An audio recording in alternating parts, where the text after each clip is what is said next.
Wonderful. Well, we're delighted to be interviewing the Reverend Peter Owen Jones today, the Anglican priest, author, environmentalist, and television presenter.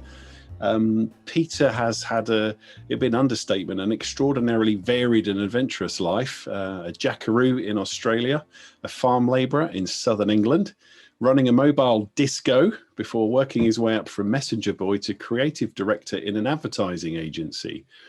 But then, a little bit like Saint Anthony the Great or Saint Francis of Assisi, Peter abandoned a metropolitan lifestyle to become an Anglican priest, firstly in rural Cambridgeshire, and now in the delightful East Sussex countryside at Firle, near Lewes.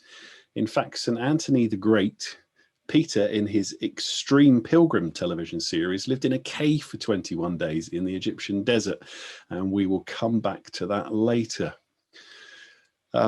I want to jump in straight away and say it must have been amazing preparation for COVID, Peter, but I'll ask you later. I'll defer all jokes about being in a cave and lockdown till later. So welcome, Peter. Thank you for letting us interview you. And as this interview is in an oral history format, can I ask firstly when and where you were born? I think, well, I was born, but I'm not sure where I was born. I was born in London.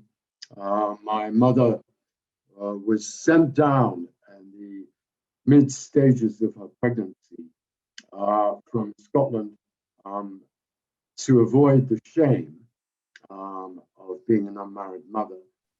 This was in the late 1950s. And yes, I was born, she would have been alone, unaccompanied. And so I was born in London to a very young mother. And that was that 1957? 1957. 1957. Thank you. Yeah. Thank you, Peter. Now, we normally delve into family histories and start with maternal and paternal grandparents for our interviews and stories. But I know your situation is slightly different. And in fact, you are our second guest that we've interviewed, the first being Martin Percy, the Dean at Christchurch, who was also adopted. So can I ask you about your natural mother, a bit more about her, Joanne, and the circumstances that went on from there to your adoption, and also I believe that you traced her. Yes, yes. Her name is Joan, and she grew up in St Andrews on the east coast of Scotland, to a fiercely proud Scottish family. And then she fell in with very bad. She was one of the first batch of women to attend St Andrews University after the war. And then she fell in with a very bad bunch of medical students. And 9 months later, the obvious happened. And that's really kind of much of what I know. My Scottish family come essentially from the northern tip of Scotland, and during the clearances, they were all taken off the land and went to Edinburgh. My great grandfather was William Beattie Brown, the Scottish bishop, and then his son owned an art gallery and was knighted. And so, yes, we all have these glorious histories. Every one of us. We each have an extraordinary antecedents. And that, in many world religions, they pay a great deal of attention to that antecedent and to the trials and tribulations and love and that has brought each one of us into this moment. This line goes back and back right into prehistory. It's extraordinary. And that we dance so lightly over it.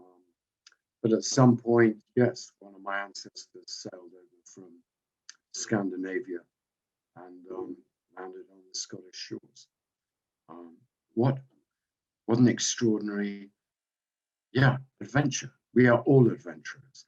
We are all product of adventuring. Yeah. I don't know. My background, I know we've only met here today, Peter. I have a very sketchy family history, and it's only recently, after I'm a survivor of significant abuse when I was younger, but got interested in my family history later in life. Took one of those DNA tests, and it sounds a bit like you, found out that a lot of my ancestors were originally Scandinavian, went to Scotland, and then from grandparents down after the Second World War moved down here. And in tracing my family tree, it's been interesting. I found the impact of it is astonishing, to find out detail, to find a great grandfather who had died from syphilitic carditis and was a coal miner, and just it does something to you to connect to a history that you didn't know. And I also found my family tree is a bit of a work of fiction. It's been quite hard to dig into who was really related to who.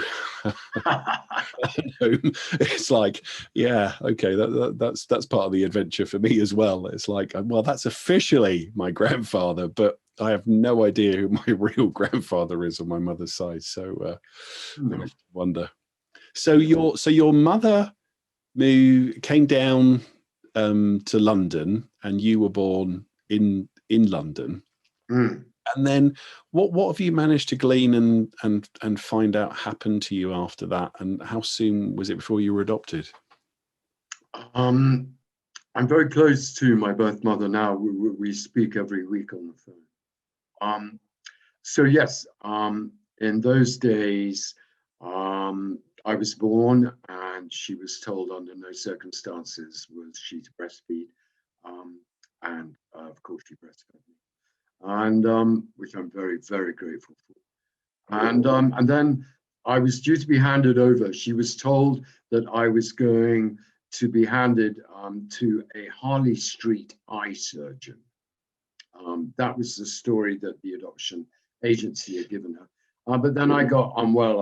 I got a cold or something, and so I was with her for an extra 2 weeks. So at 8 weeks, she was put in one room.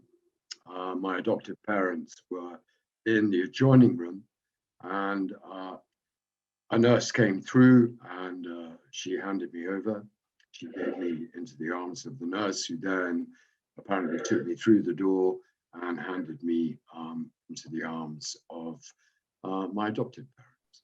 Gosh, I can't even begin to imagine the impact of that on your mother in that moment, and then returning home with all the, obviously, whatever was going on with family that meant that she had to do that.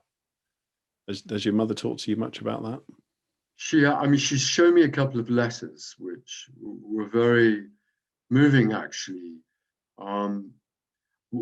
Why they were so moving was that there was a great deal of sympathy from her generation and her fellow students for both my father and for her, due to what had happened.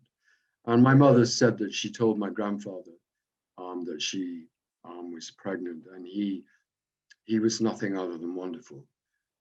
And we have to imagine this is conservative St Andrews in Scotland.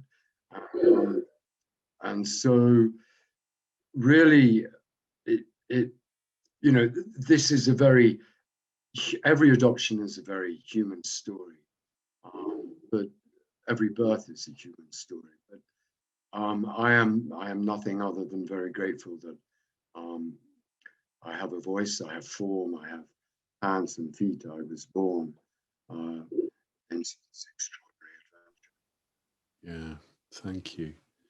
My wife's oldest sister was adopted, and her family are brethren by background. And her adopted sister managed to go full term in pregnancy without anyone in the family knowing, and her parents came down one morning to find her giving birth in the lounge. Wow. And it's an interesting dynamic. Again, I've talked to them a little bit about it, but they dealt with that by moving away And I think part of that was the pressure of, a brethren community and issues of shame and stuff. And they're still living with the depth. I mean, it's a beautiful texture to their family and a different kind of love. So Peter, then you traced your mother. How old were you? I mean, when did you start wanting to trace her, and how did you do that? I kind of had a couple of bites at it when I was working in London. I got a hold of my birth certificate, and I remember I was on a roof terrace. I was working in central London. I wasn't ready, but I had it in my hand, so I burnt it because I wasn't ready. And then, as a priest, I was a priest after being ordained. I was a parish priest in Cambridge, and there was a knock on the door one morning, and this woman came in and said, "Am I right in thinking you're adopted?" And I went, "Yes." And she said, I must tell you something. She said, I gave up a baby girl for adoption over 50 years ago, and there is not 1 hour that I do not think about her. And she said, "I just want you to know that." And so that again spurred me to action. It was very simple. I contacted a friend of mine who found my birth certificate. He very kindly posted it to me. There was an address on that birth certificate. I made 1 phone call, and they then contacted my mother. I was incredibly lucky. I have friends who are adopted who are still searching 60, 70 years on, and have been down many cul-de-sacs, many blind alleys. I was incredibly fortunate, and I'm very fortunate in the sense that my birth mother is very close to my children, and they are close to her. And so it's been a very good ending.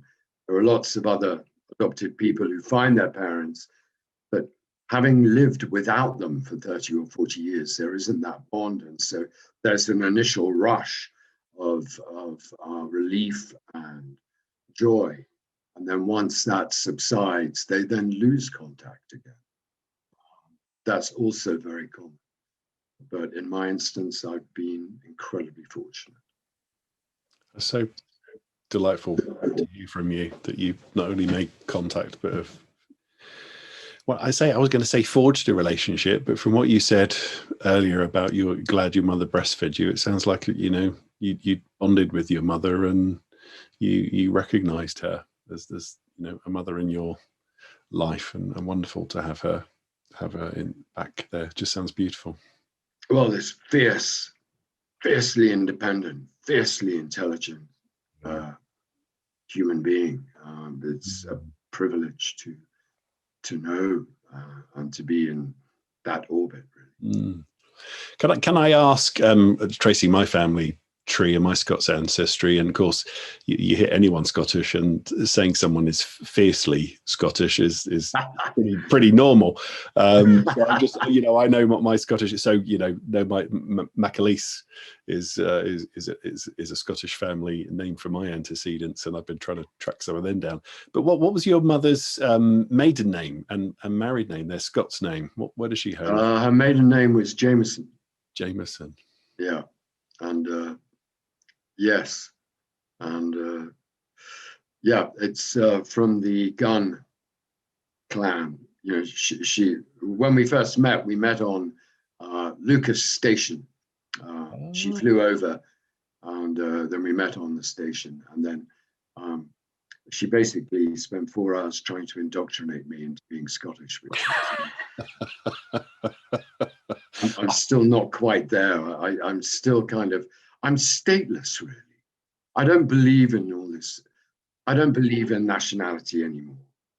I know I've kept on mentioning the word Scottish, but when I was filming, people would say, "Where are you from?" And I would say, "Oh, I'm from England." And then I just got so bored with it.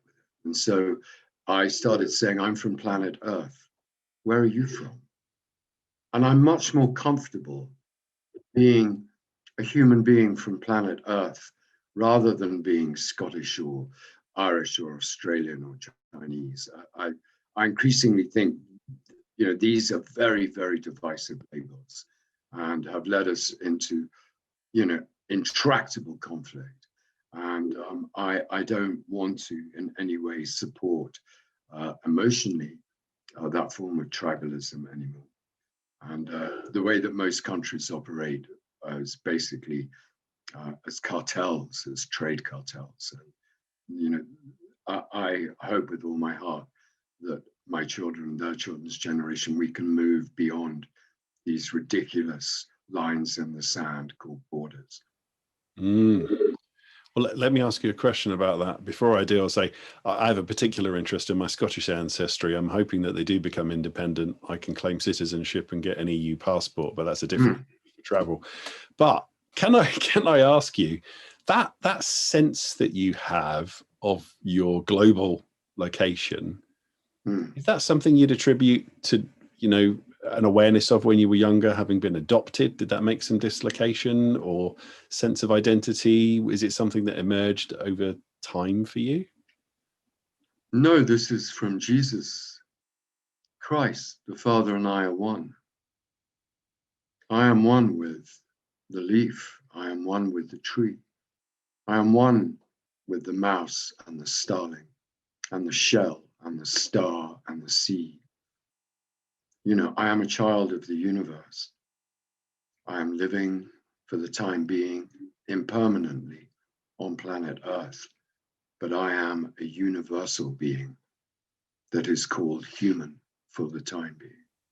So Peter, that I was going to then follow that up with, is there a Christian sense to that underpinning of identity? And obviously there's neither Greek nor Jew, slave nor free, and we're all, in terms of theosis and our identity in Christ for Christians. But I guess I'm trying to get work back from that to do you have any sort of proto memories of yourself?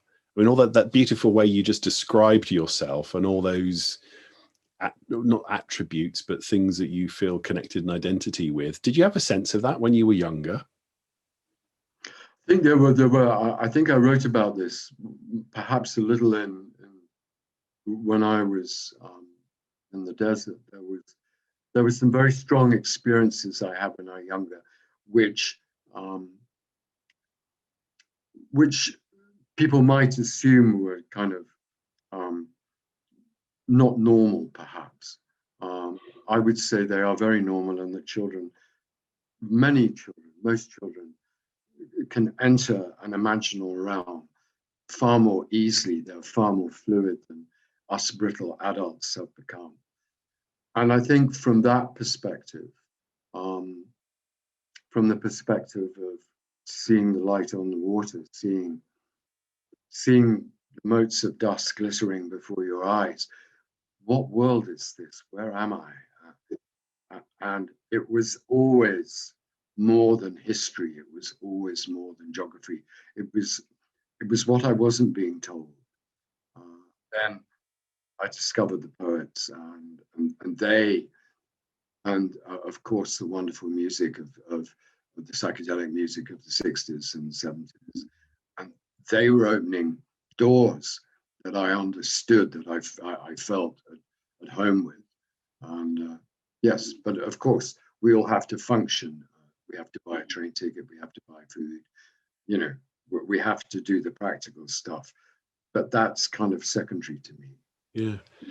Yeah, I find it fascinating in terms of adult development. I was born in 1969, but and my wife in 68. But in terms of being pre-literate when you're a kid and growing up, when I've asked my wife, and I've actually tried this out with friends, some of people's earliest childhood memories before they were literate and progressed into a certain fashion of education, often shared stories about magical, the magical moments where in the back of the car on a long drive when you can just hear the murmur of your parents talking, or Yeah, no, beautiful. the sun on your face if you got to the beach and hearing the Yeah, sea behind you, yeah, or the first time you see a full moon, and yeah. those transcendental experiences that, like I hear you say, are just natural to a child to enter into, aren't they? Yeah, the first language of human being is feeling. It isn't thinking, it's feeling. It's sensual. It's sensuous, my God. This is the first language of human being. We learn to think, and we learn to put words in order, and we learn to wrestle with wants and desires. But the first language, the language of the baby, that language is feeling. I've got so many questions, but I'm going to be getting to them about experiences later in life that I suspect unpacked a lot of that for you. Thank you. So, Peter, can I go back to your adopted family, your adoptive mother and father? And we found it in these interviews helpful to go back to actually grandmothers and grandfathers, sort of, previous generations. So with your adopted family and their social history, what class and stamp of family were you adopted into? I was adopted into a colonial. On one side, on my mother's side, they were colonialists. My mother was born in China. My adopted mother was born in China and then went to school in India. And so they all served in that way. And then on my father's side, they were Quakers. And my father was a doctor. He went to Quaker school in Yorkshire. And so there was this immense sense of practicality. My grandmother on my father's mother was and remains the most gentle woman I have ever met in my life. And her husband, my grandfather, was incredibly practical, bicycle clips and allotments, and would not waste a crumb, but not out of a miserly sense, out of a sense of cherishing all that is given, or all that we have. And on the colonial side, they were dancing, Rothman, smoking, gin drinking lunatics. And so there was this kind of, two very different worlds going on there. Both colourful, both absorbing, both fascinating. Gosh, amazing. So we actually, in one of our interviews, interviewed Ben Pink Dandelion. I don't know if you've ever met Ben, but his Quaker background and being in a peace camp, I think not Greenham Common, but a similar one, and then rediscovering his Quaker roots. It's amazing. Like you say, the adventure of your antecedents. Gosh, fascinating. That sounds so colourful. So how much of so now let me ask this question about your adoptive parents. Marriage is often an attraction of opposites. Were your adoptive parents, within that picture that you painted, were they similar in temperament, or were they as different as those two worlds that you described to me?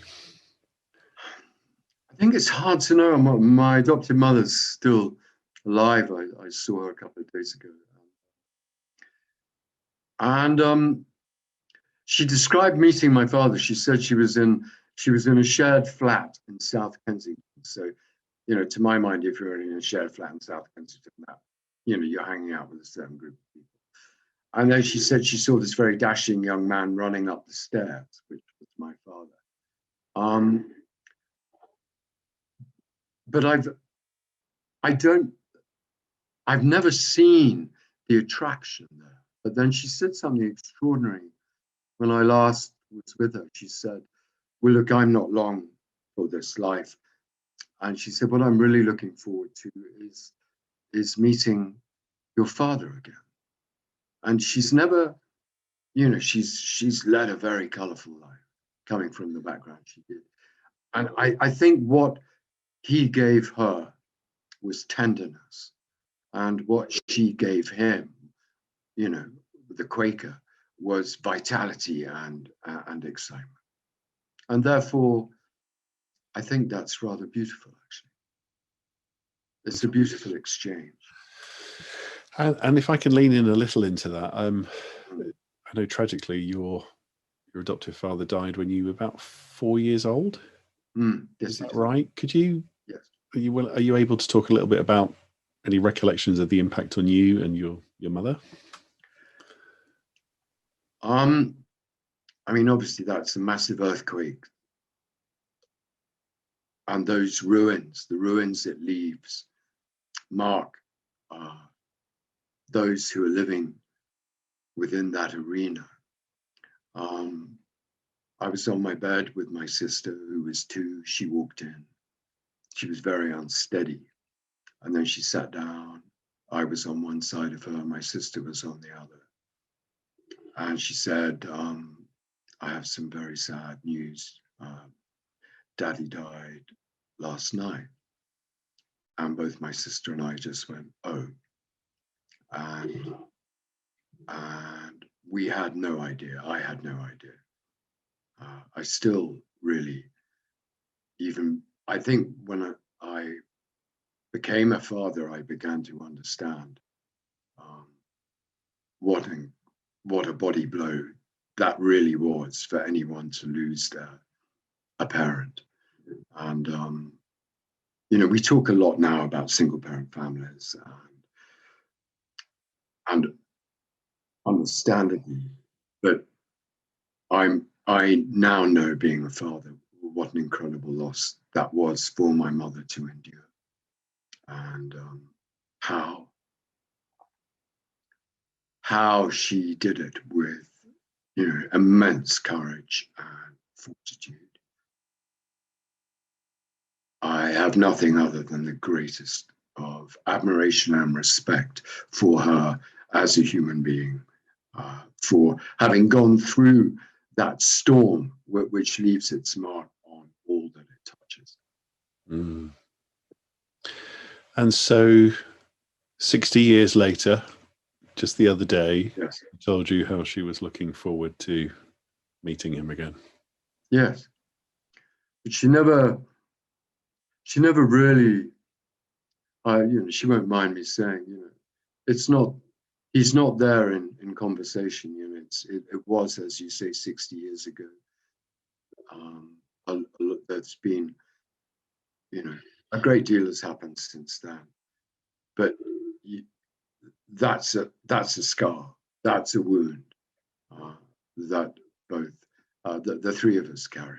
And of course, his parents, my grandmother and my grandfather, my God, terrible. And his brother, terrible.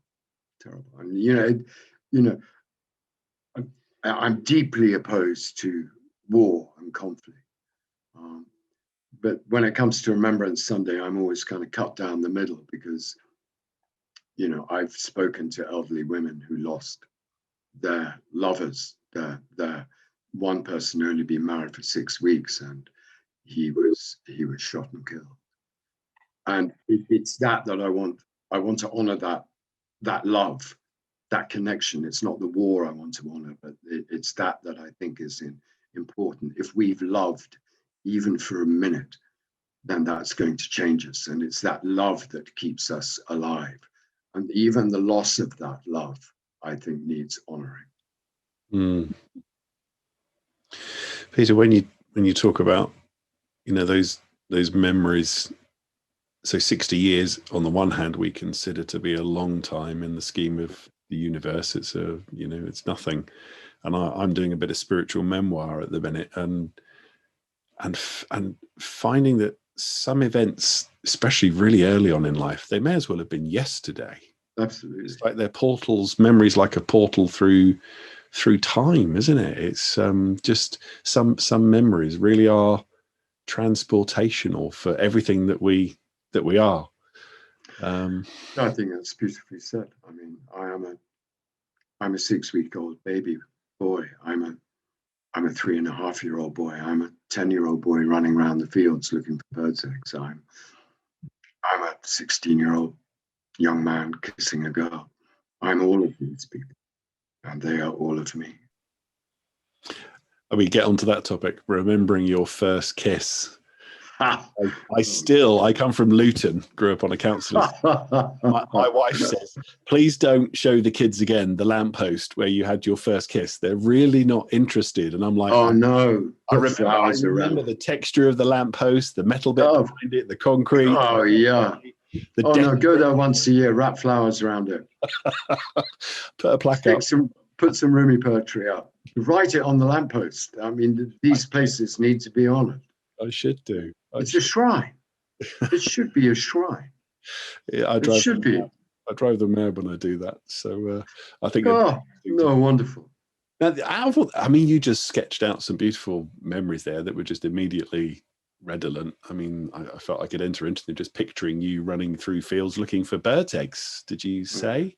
Where was that? What was that just sunny? Well, I imagine it a bright sunny day, but what was that? What's that memory you had there? Oh, I mean, just I was on a roof. There were fields behind my house, and that was my world. You know, that was where I met this extraordinary, gentle, feminine, holding force, actually. And so I would wander. I would just go off in the morning and wander and wander and wander. I was with my sister and some friends, and we'd broken into some barns, and I was on a roof. We'd climbed up onto the roof of some pigsties, and I was looking down into a brambles, and it was late March, and the brambles weren't in leaf, so it was rather like a crown of thorns everywhere. There were just thorns, and within the middle of this was a bowl of grass, and in the bowl of grass were 4 eggs, blue eggs. It just blew my mind. It blew my mind, and you know, they were jewels, and then, I mean, to my shame, I took one, and then I learned how to blow eggs, and so then I was gone. I was this hunter, and but I would only ever take one, and yeah, that's. I mean, that magical accidental discovery led to you looking for eggs. Were they ever as magical when you found them later? Oh, even now, at 63, I trawl the hedges in spring, and I just want to find a nest. I will not disturb it. I will guard it fiercely. But to know that process is still, you know, so much fecundity around us all the time, so much fertility.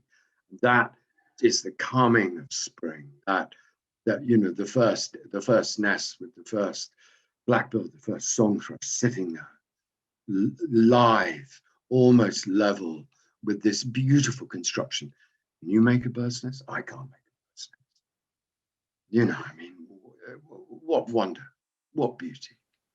You know, one of the first things I ever did at high school, it was one of the most, it's so memorable, but I really didn't understand it at all.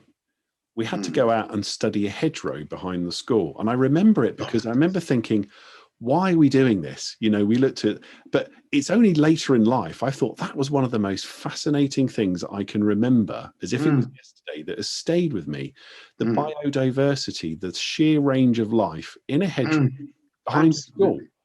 Plants, bugs, creatures, their relationship with each other. It was memorable at the time and seemed pointless, but later in life you're like, that it's amazing, isn't it, how these little things, you're helping me think that through. Thank you. Gosh, so all those eggs and magic. Yeah, I mean, I used to climb into hedges. So I climb into a hedge to find a nest. You climb into the hedge, and then you kind of make your way through it, and so then you're in the world of the bird.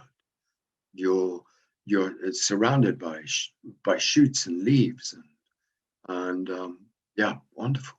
Gosh, so the phrase "a bird's eye view." Yes. Did you have to have training for that, or did you learn? I mean, how did you learn to do that without destroying the hedgerow in the nest? And how does one investigate a hedgerow like that? You just climb in, and you just kind of you kind of slide through it. And if there is a nest there, you're very careful. I was always very careful with it, and very respectful. But yeah, and again, going into rushes at the side of ponds, and going off the path into the wood. You know, so much of our life we're told, stay on the path, stay on the path. No, leave the path.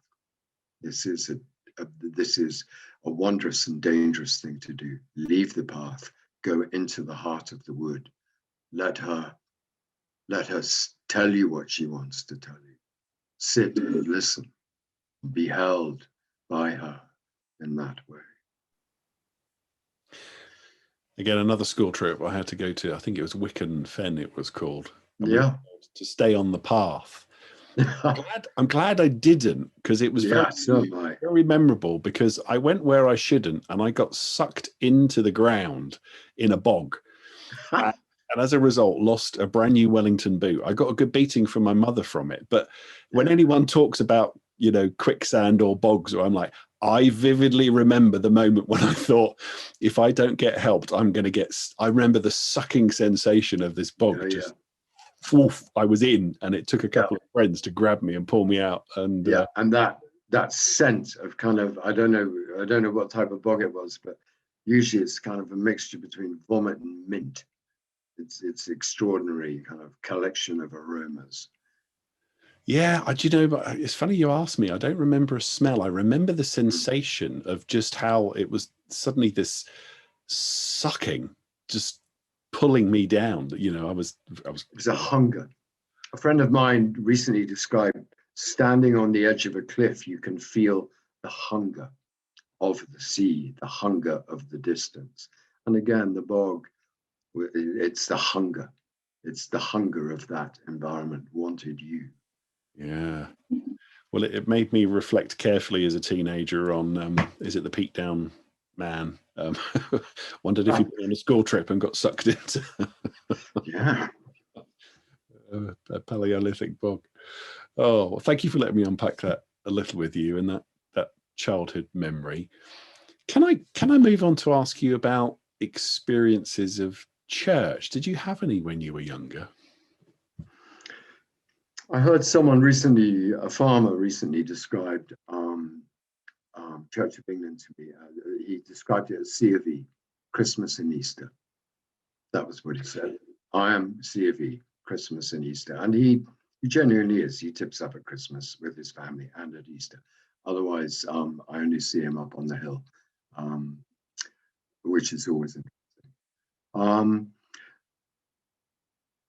Yes, I was C of E, and but at school I was in the choir, which I love, and but there was this other thing going on with the fields and with the woods and with what is found there in the untamed world, and so I found the kind of structural divinity, or our structural notion of the divine, I found it kind of sweet and interesting, but I can't say I found it moving, as I was moved every time I climbed over the fence and went into the fields behind my house. So when you say C of E for you, was that literally Christmas and Easter, or was it more regular participation? No, it was maybe a few other times, but no, I would say that was predominantly my memory of it, interspersed with occasional other visits, but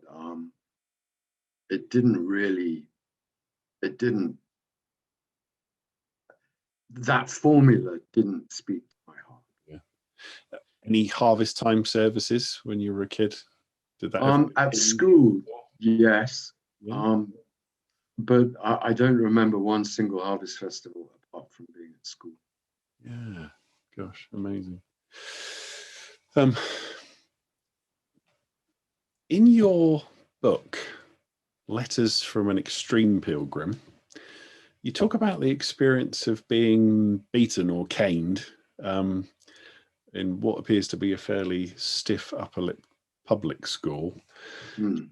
Could you tell us a little bit about how you got on there?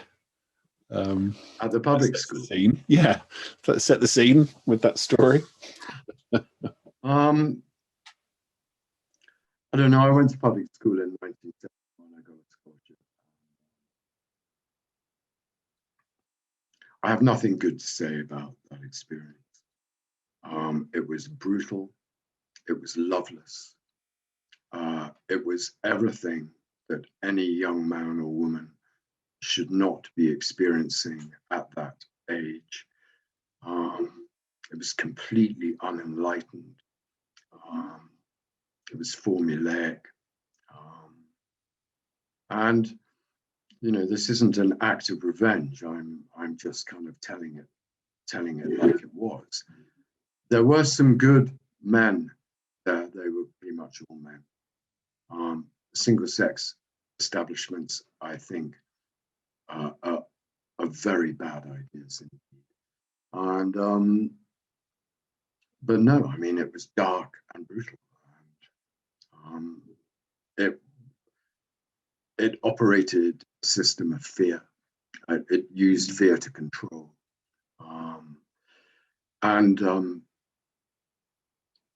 The only good thing I think I have to say about it is that there were other young men who were coming into adulthood at that time who were equally as traumatized by it as I think I was at that time. There's a book which was published, I think, called 12 or 13 years ago, called Boarding School Survivors. And I think that's pretty much explains what it is. I think there's been a huge culture shift within private education since the mid-70s and 80s. I probably got the end of it, but it was as if the 1960s had completely passed it by, and it was kind of functioning as a separate state from the rest of the world around it. And yeah, it was not a healthy place for a young man to be.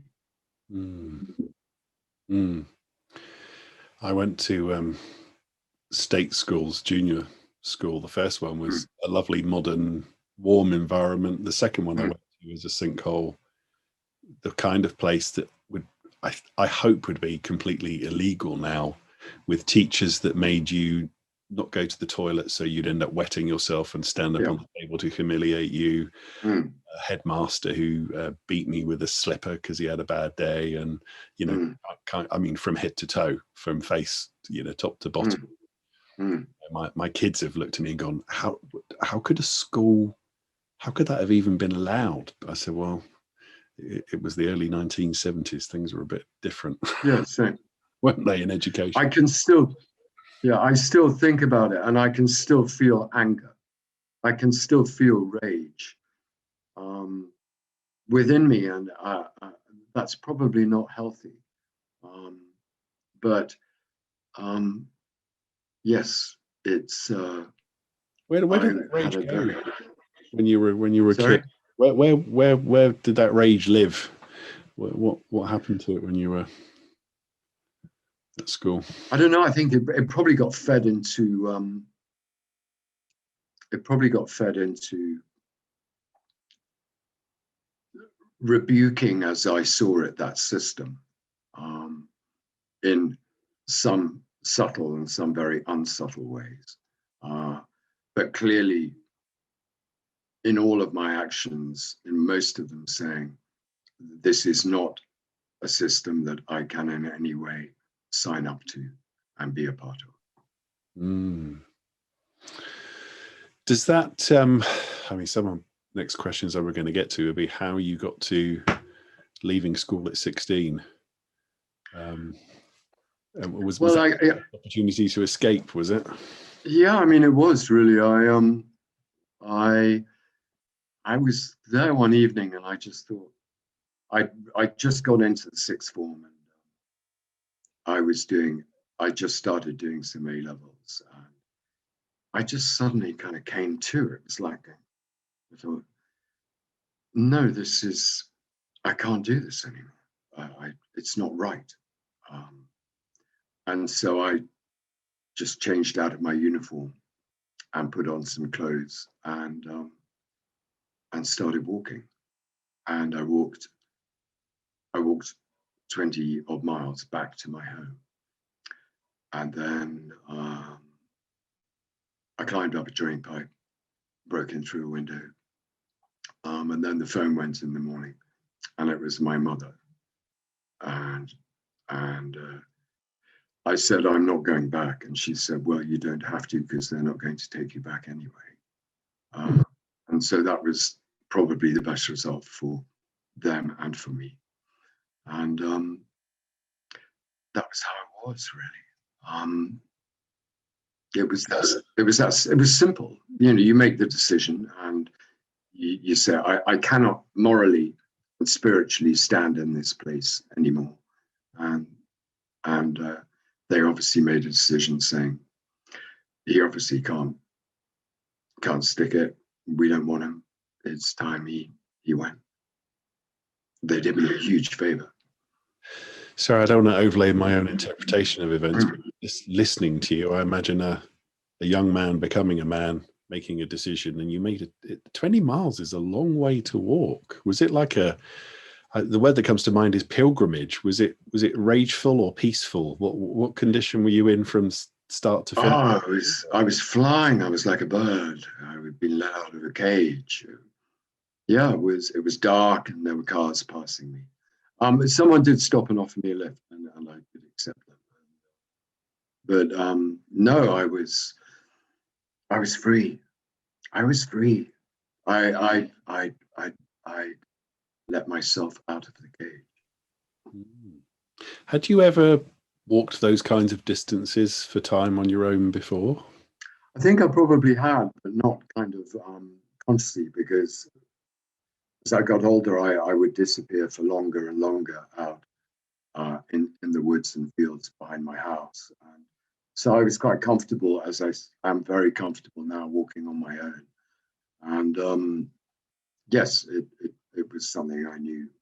You know, it didn't freak me out walking along a country road with no lights. So I was fine with it. Okay, it's amazing that, you know, we live in an age, don't we, where you can get on an airplane and travel used to be something that did something to you. One of the greatest trips I ever made was I was 16 and I walked from Bedford to Luton. It took all day. Yeah, of course. Yeah.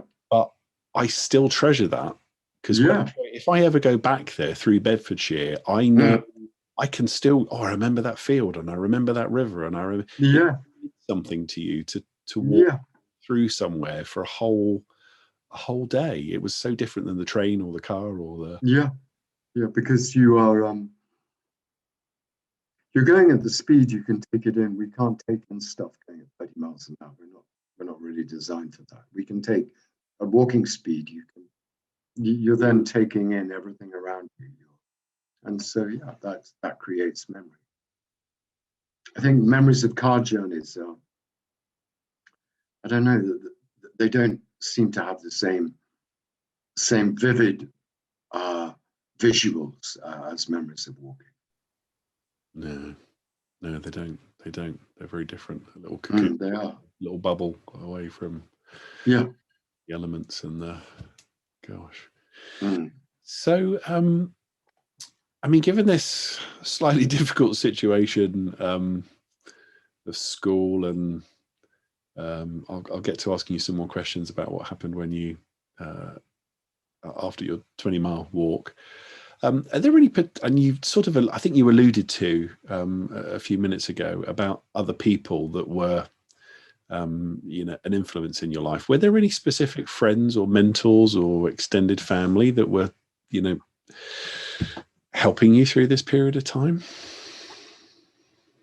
I had some wonderful friends. I'd come back from boarding school in the holidays, and suddenly I was held by an amazing group of people who I'm by and large still very close to, and we were all kind of refugees from pretty much the same institutions. They were just called different names, and so they were very important people in my life. And in terms of adults, I think, as I wrote in the book, there was a farmer who was not judgmental, and just kind of accepted me as I was. And there was a retired naval commander who obviously knew how to deal with young men, and he was brilliant. He was absolutely brilliant. And there was a wonderful non-stipendiary priest who was the father of a girlfriend who I had, and he was incredible as well.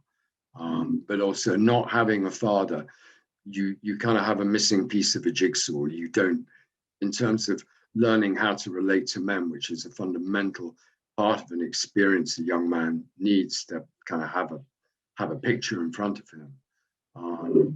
I found that difficult in the absence of having a father. And so those men were very important because they were portraying a different side of masculinity that I was not experiencing in the educational establishment that I was. And I responded to that portrayal of what it is to be a man. They began to teach me about how to be a man in that way, that you didn't have to necessarily conform, and you had to be true and honest and courageous. And those are good things. And I began to slowly understand that I needed to value those things. So this moment of at school taking a uniform off and walking out sounds very spontaneous. Did you get to share it with any of those your tribe of friends and these mentors? What did they say to you? I think they were all very sympathetic. I mean, my parents' friends were appalled. My mother's friends were all universally appalled, apart from the three men I've mentioned, really. And my peer group were incredibly supportive. I think, I don't remember anyone saying you've made a terrible mistake, or you've been a complete wally. What do you think you're doing? They were all, we all just kind of carried on from there. Although that marks you, that marks you for the rest of your life, actually. If you take a decision like that at that age, whatever happens, you're marked by that.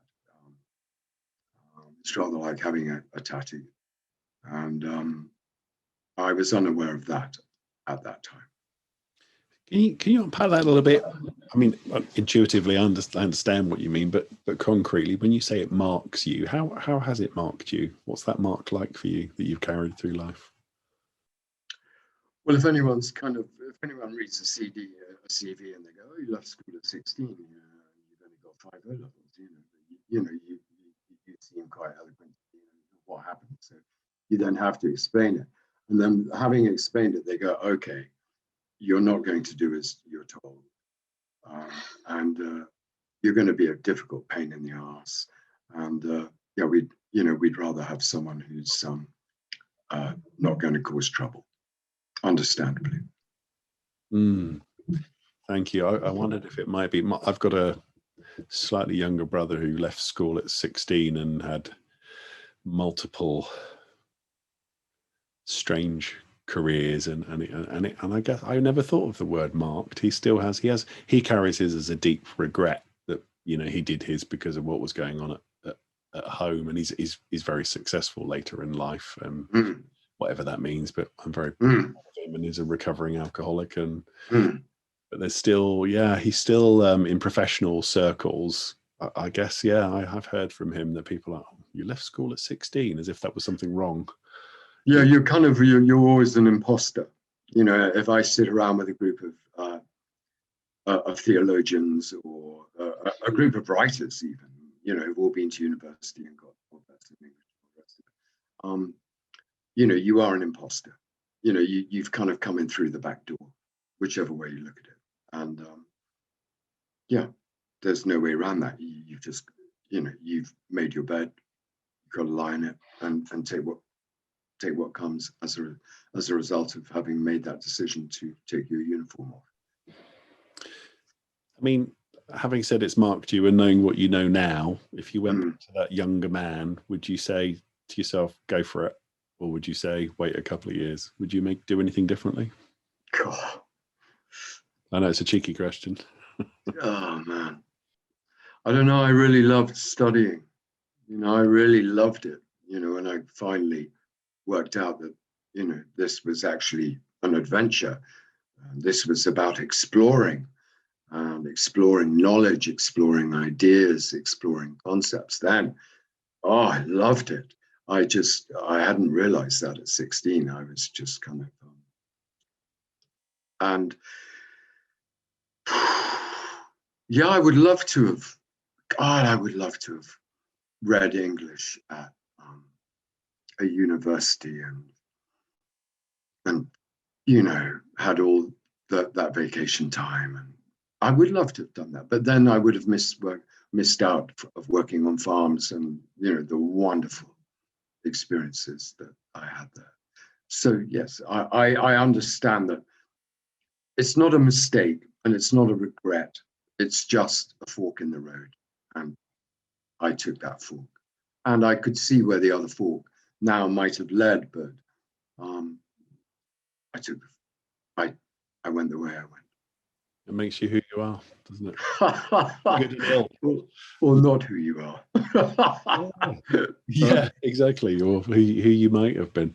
I remember, you know, I mean, I did a theology degree. I had to work 12 jobs and pay my way through it. And I always envied people that had parental support and stuff. And I sort of, you know, it was good to do. But I found my son very encouraging. You know, I think I'd always regretted that I hadn't been able to have, you know, term breaks and really think. And it was later in life I came back to studies. But my son said something very profound that moved me. And he said, but Dad, it made you who you are. And we love who you are. And I was like, true. Gosh. Yeah.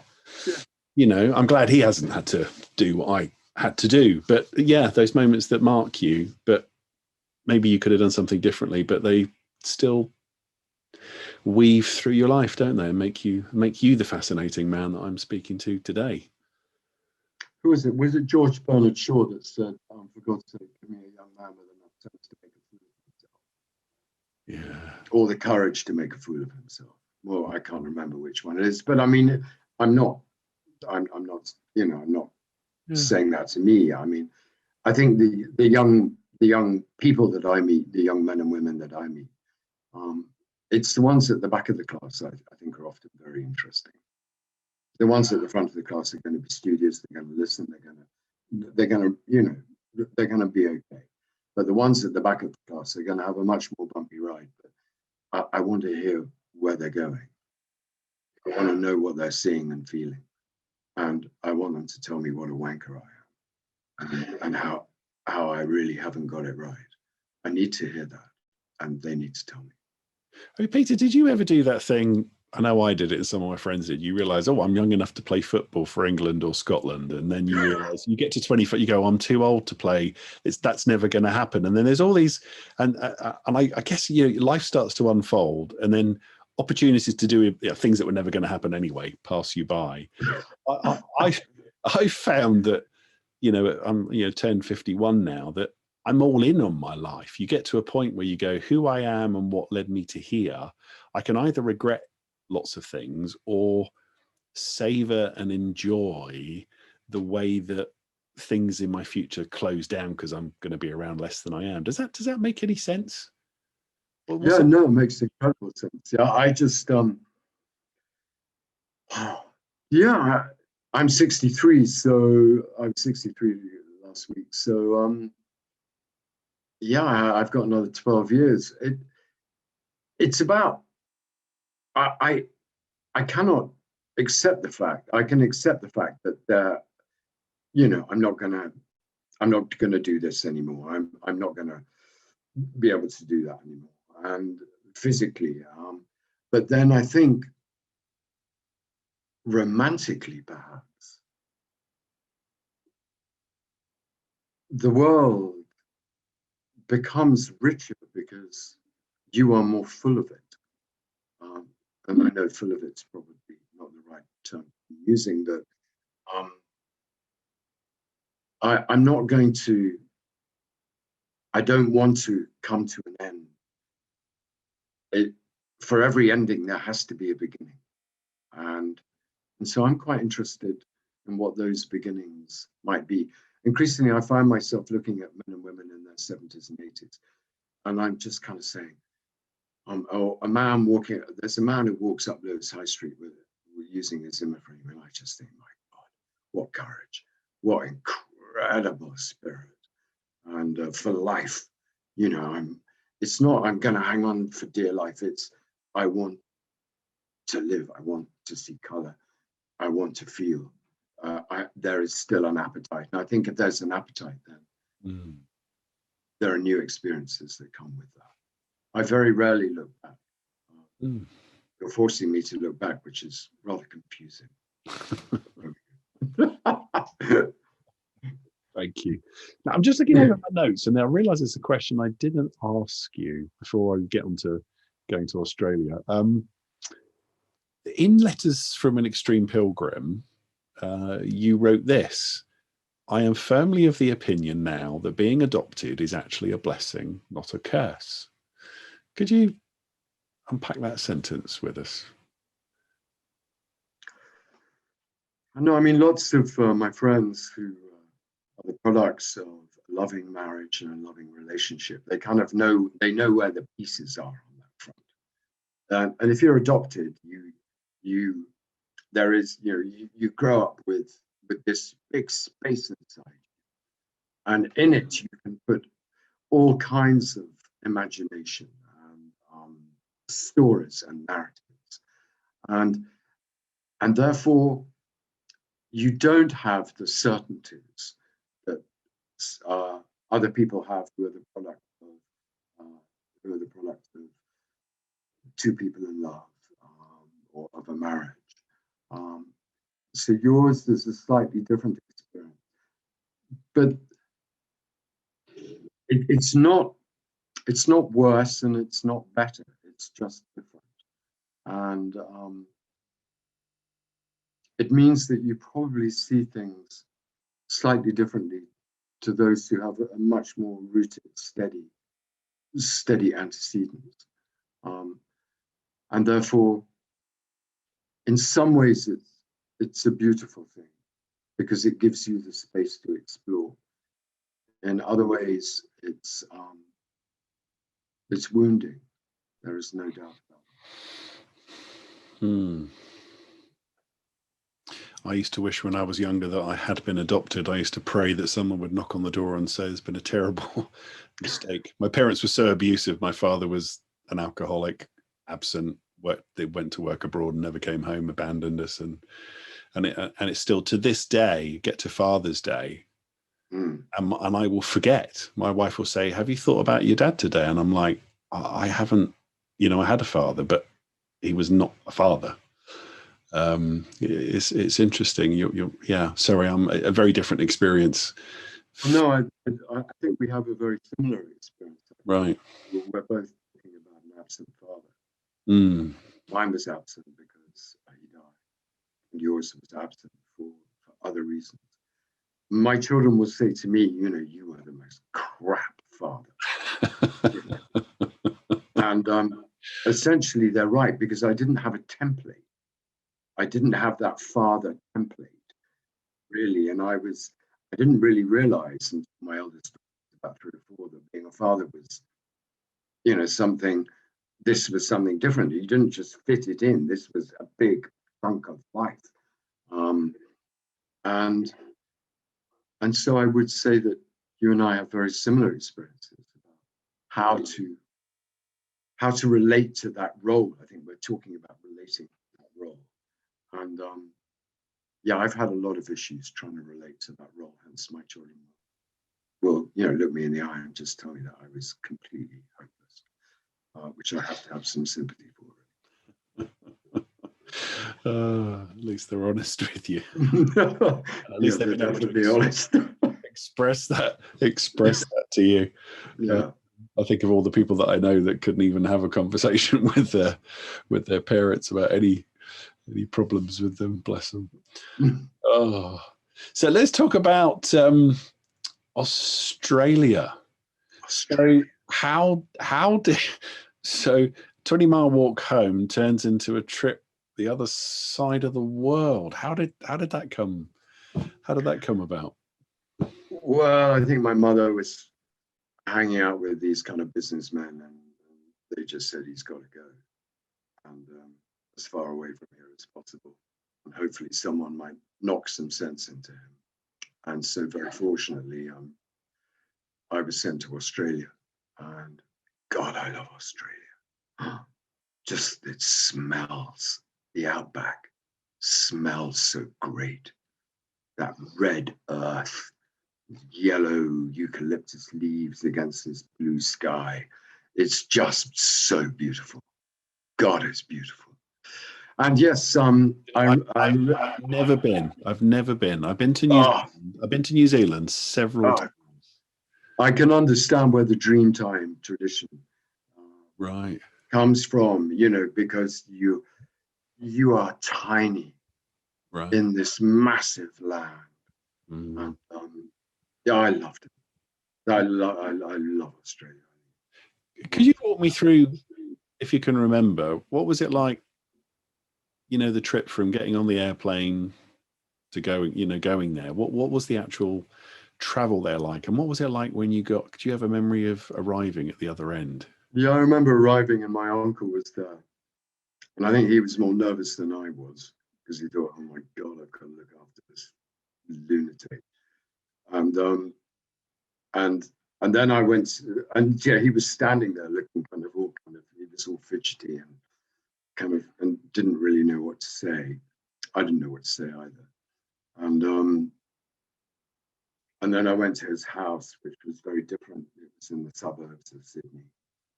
And then very kindly, he gave me the garden shed so I could sleep in the garden shed. I didn't have to sleep in the house, which I was very grateful for.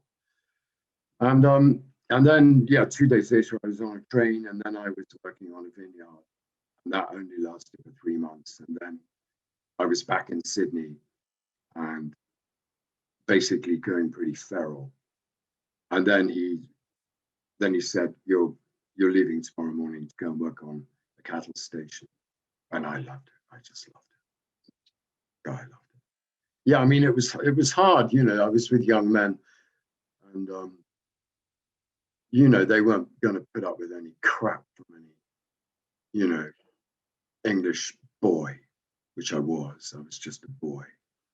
And they straightened me out. It really taught me how to work. God taught me how to work.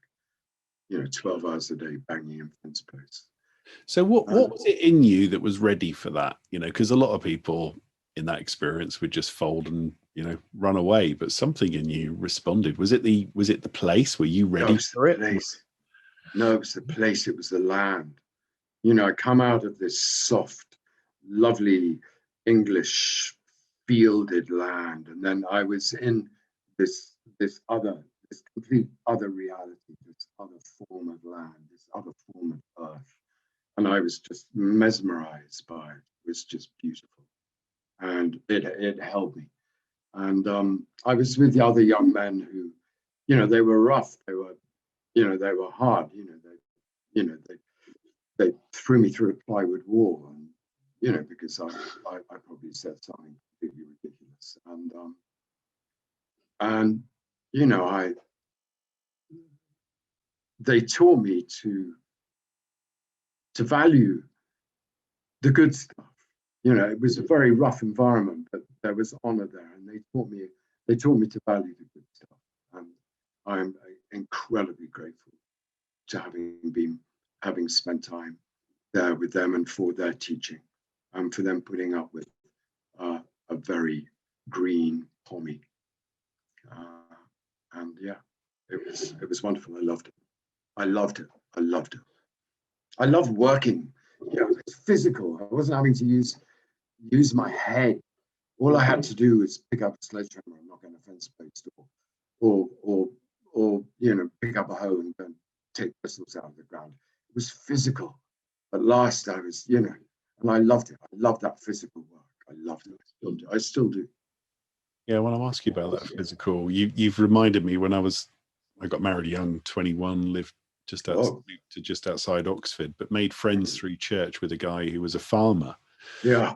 And he couldn't understand why on my days off, I absolutely loved going up to his farm in Sanford St. Martin.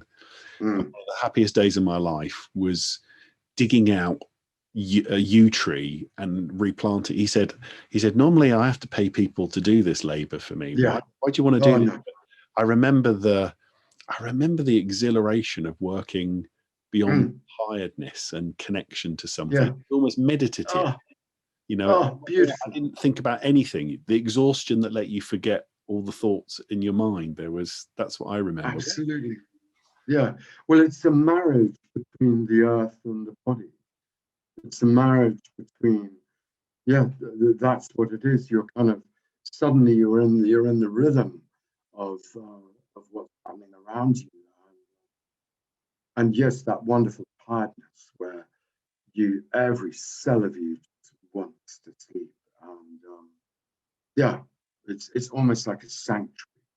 And you feel, I don't know, for me, that physical work, I work as a shepherd at lambing time still. And so, the moment I walk into a lambing barn, I'm completely calm, completely still, completely present.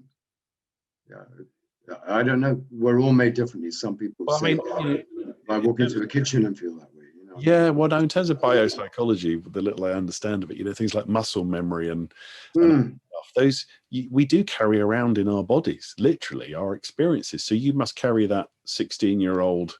He's in there, hardwired for you, isn't he? The moment you walk into a field, yes, it's all there. Yeah, it is. Yeah.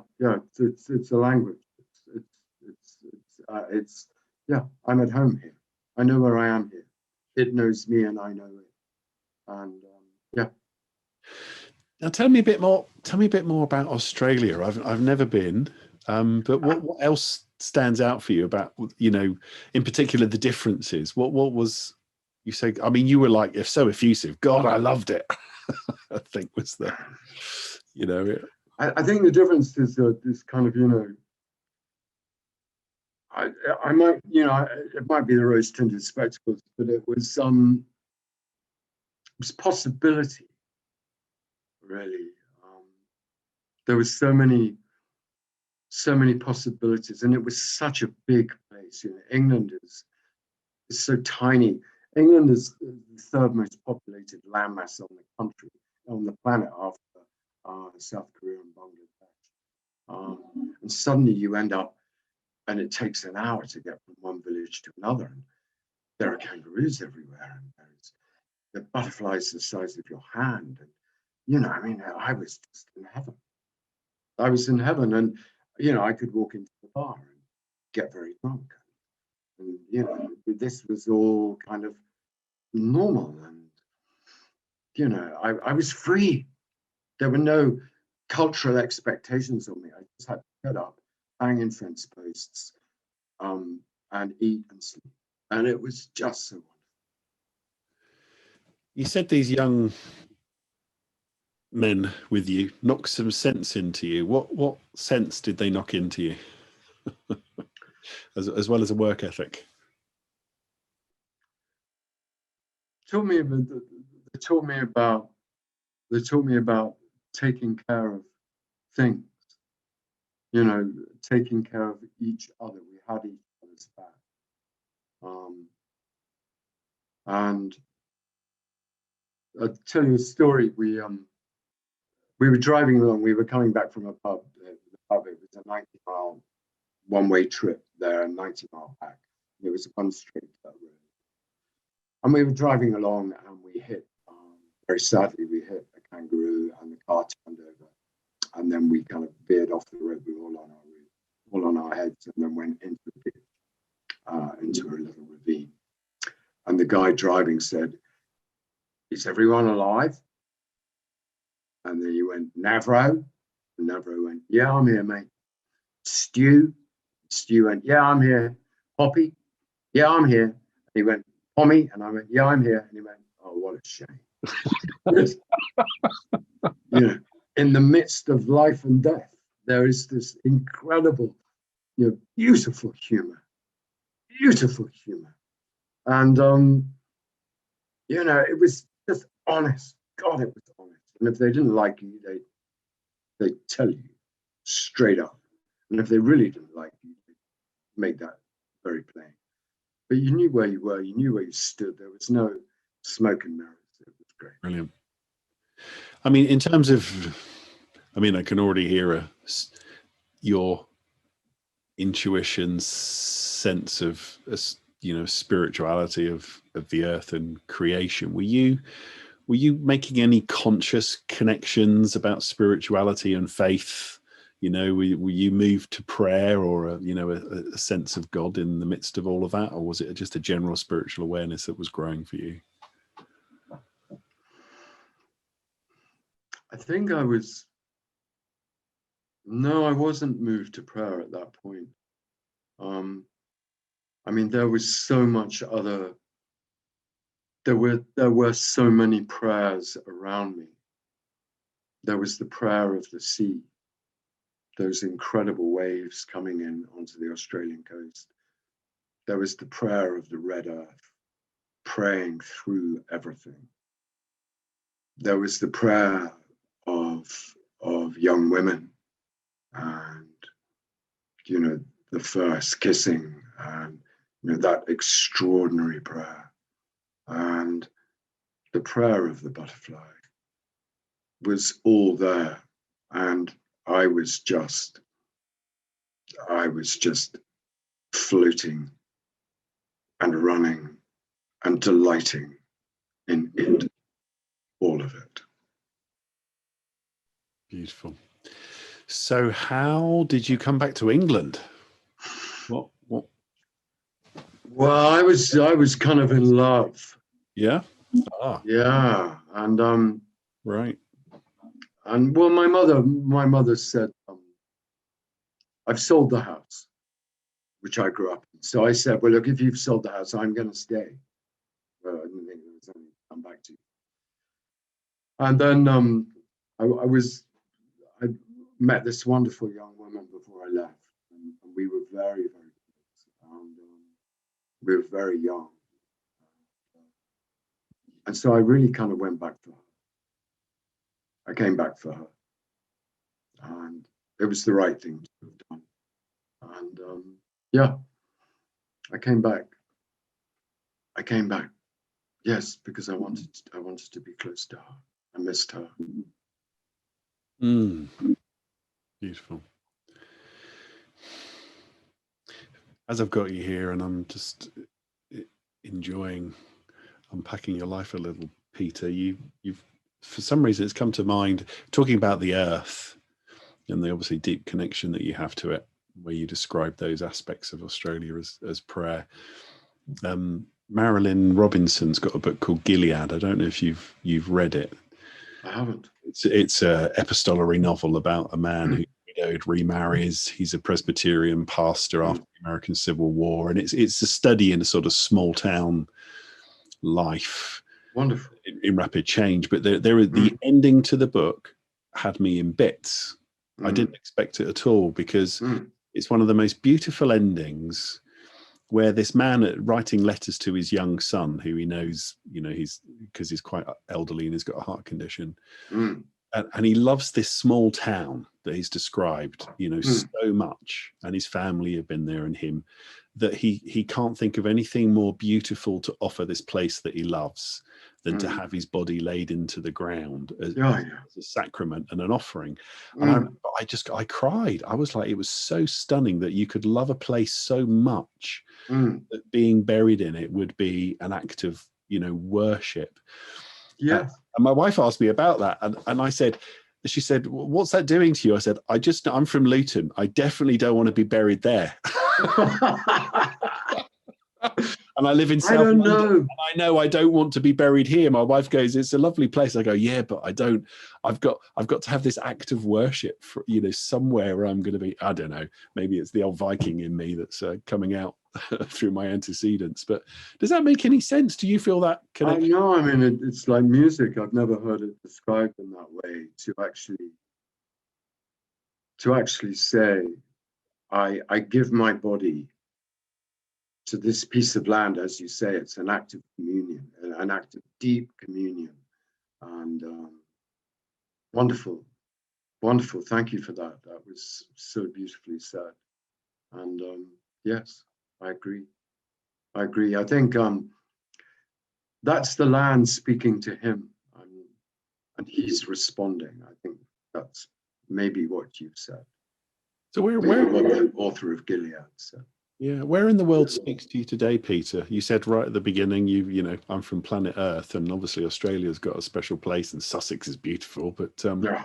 where is there anywhere you feel, more part of the earth? Are there thinner spaces for you still that you go to?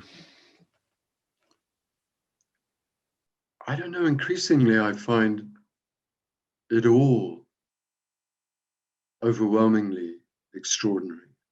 And every place has a different resonance, perhaps. Every place has a different language, perhaps, but it is all increasingly, for me anyway, miraculous and beautiful. And we talk about the climate crisis and the crisis of extinction, which are real. I'm angry about these things, but these are crises in our ability to love. They're not crises about the climate or about the decimation of other animals. These are challenging each and every human being on the planet to love more deeply and to be in love more deeply. And that's kind of where I am with that right now. Thank you. So how do we get to the world of advertising? Because doing our research for today, it looked like you thrived in that environment. I wouldn't have, if I'd have known the story to here, I wouldn't have gone to advertise. How did that happen? And what was that world like for you? No, I mean, advertising I was on the creative side. So it was my job, essentially after being messenger boy, it was my job to come up with ideas. And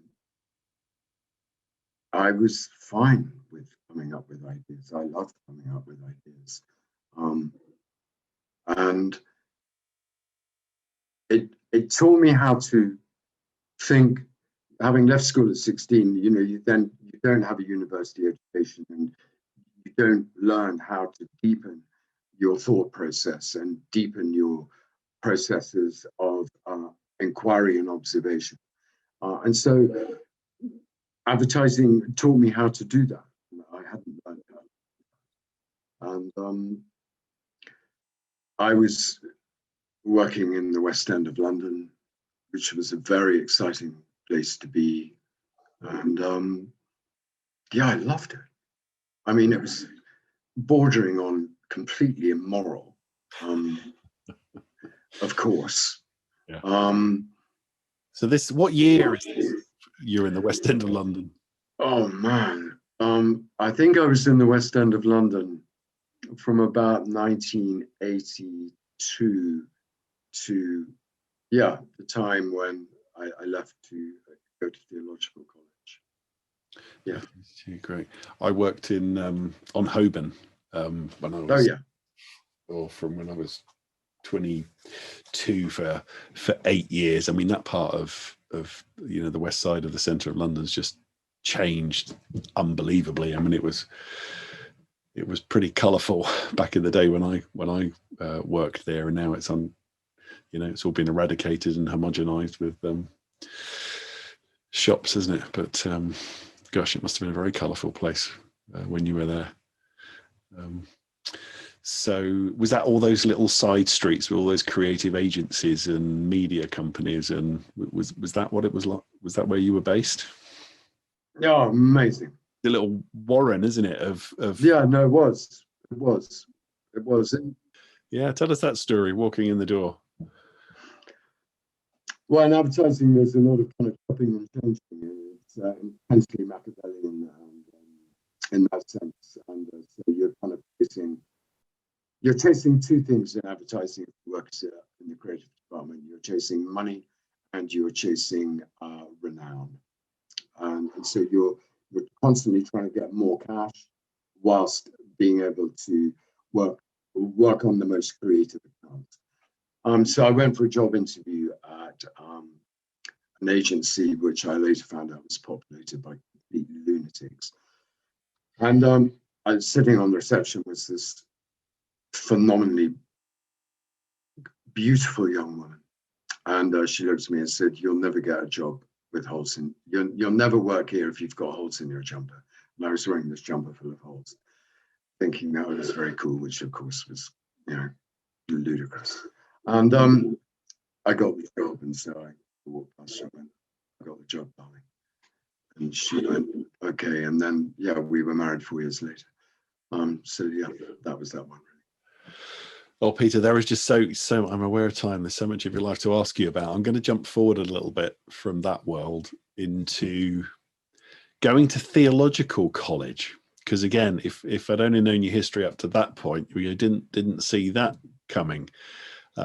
You've interestingly, it's intriguing that you've written, "God led you to the college gates through the father you didn't know."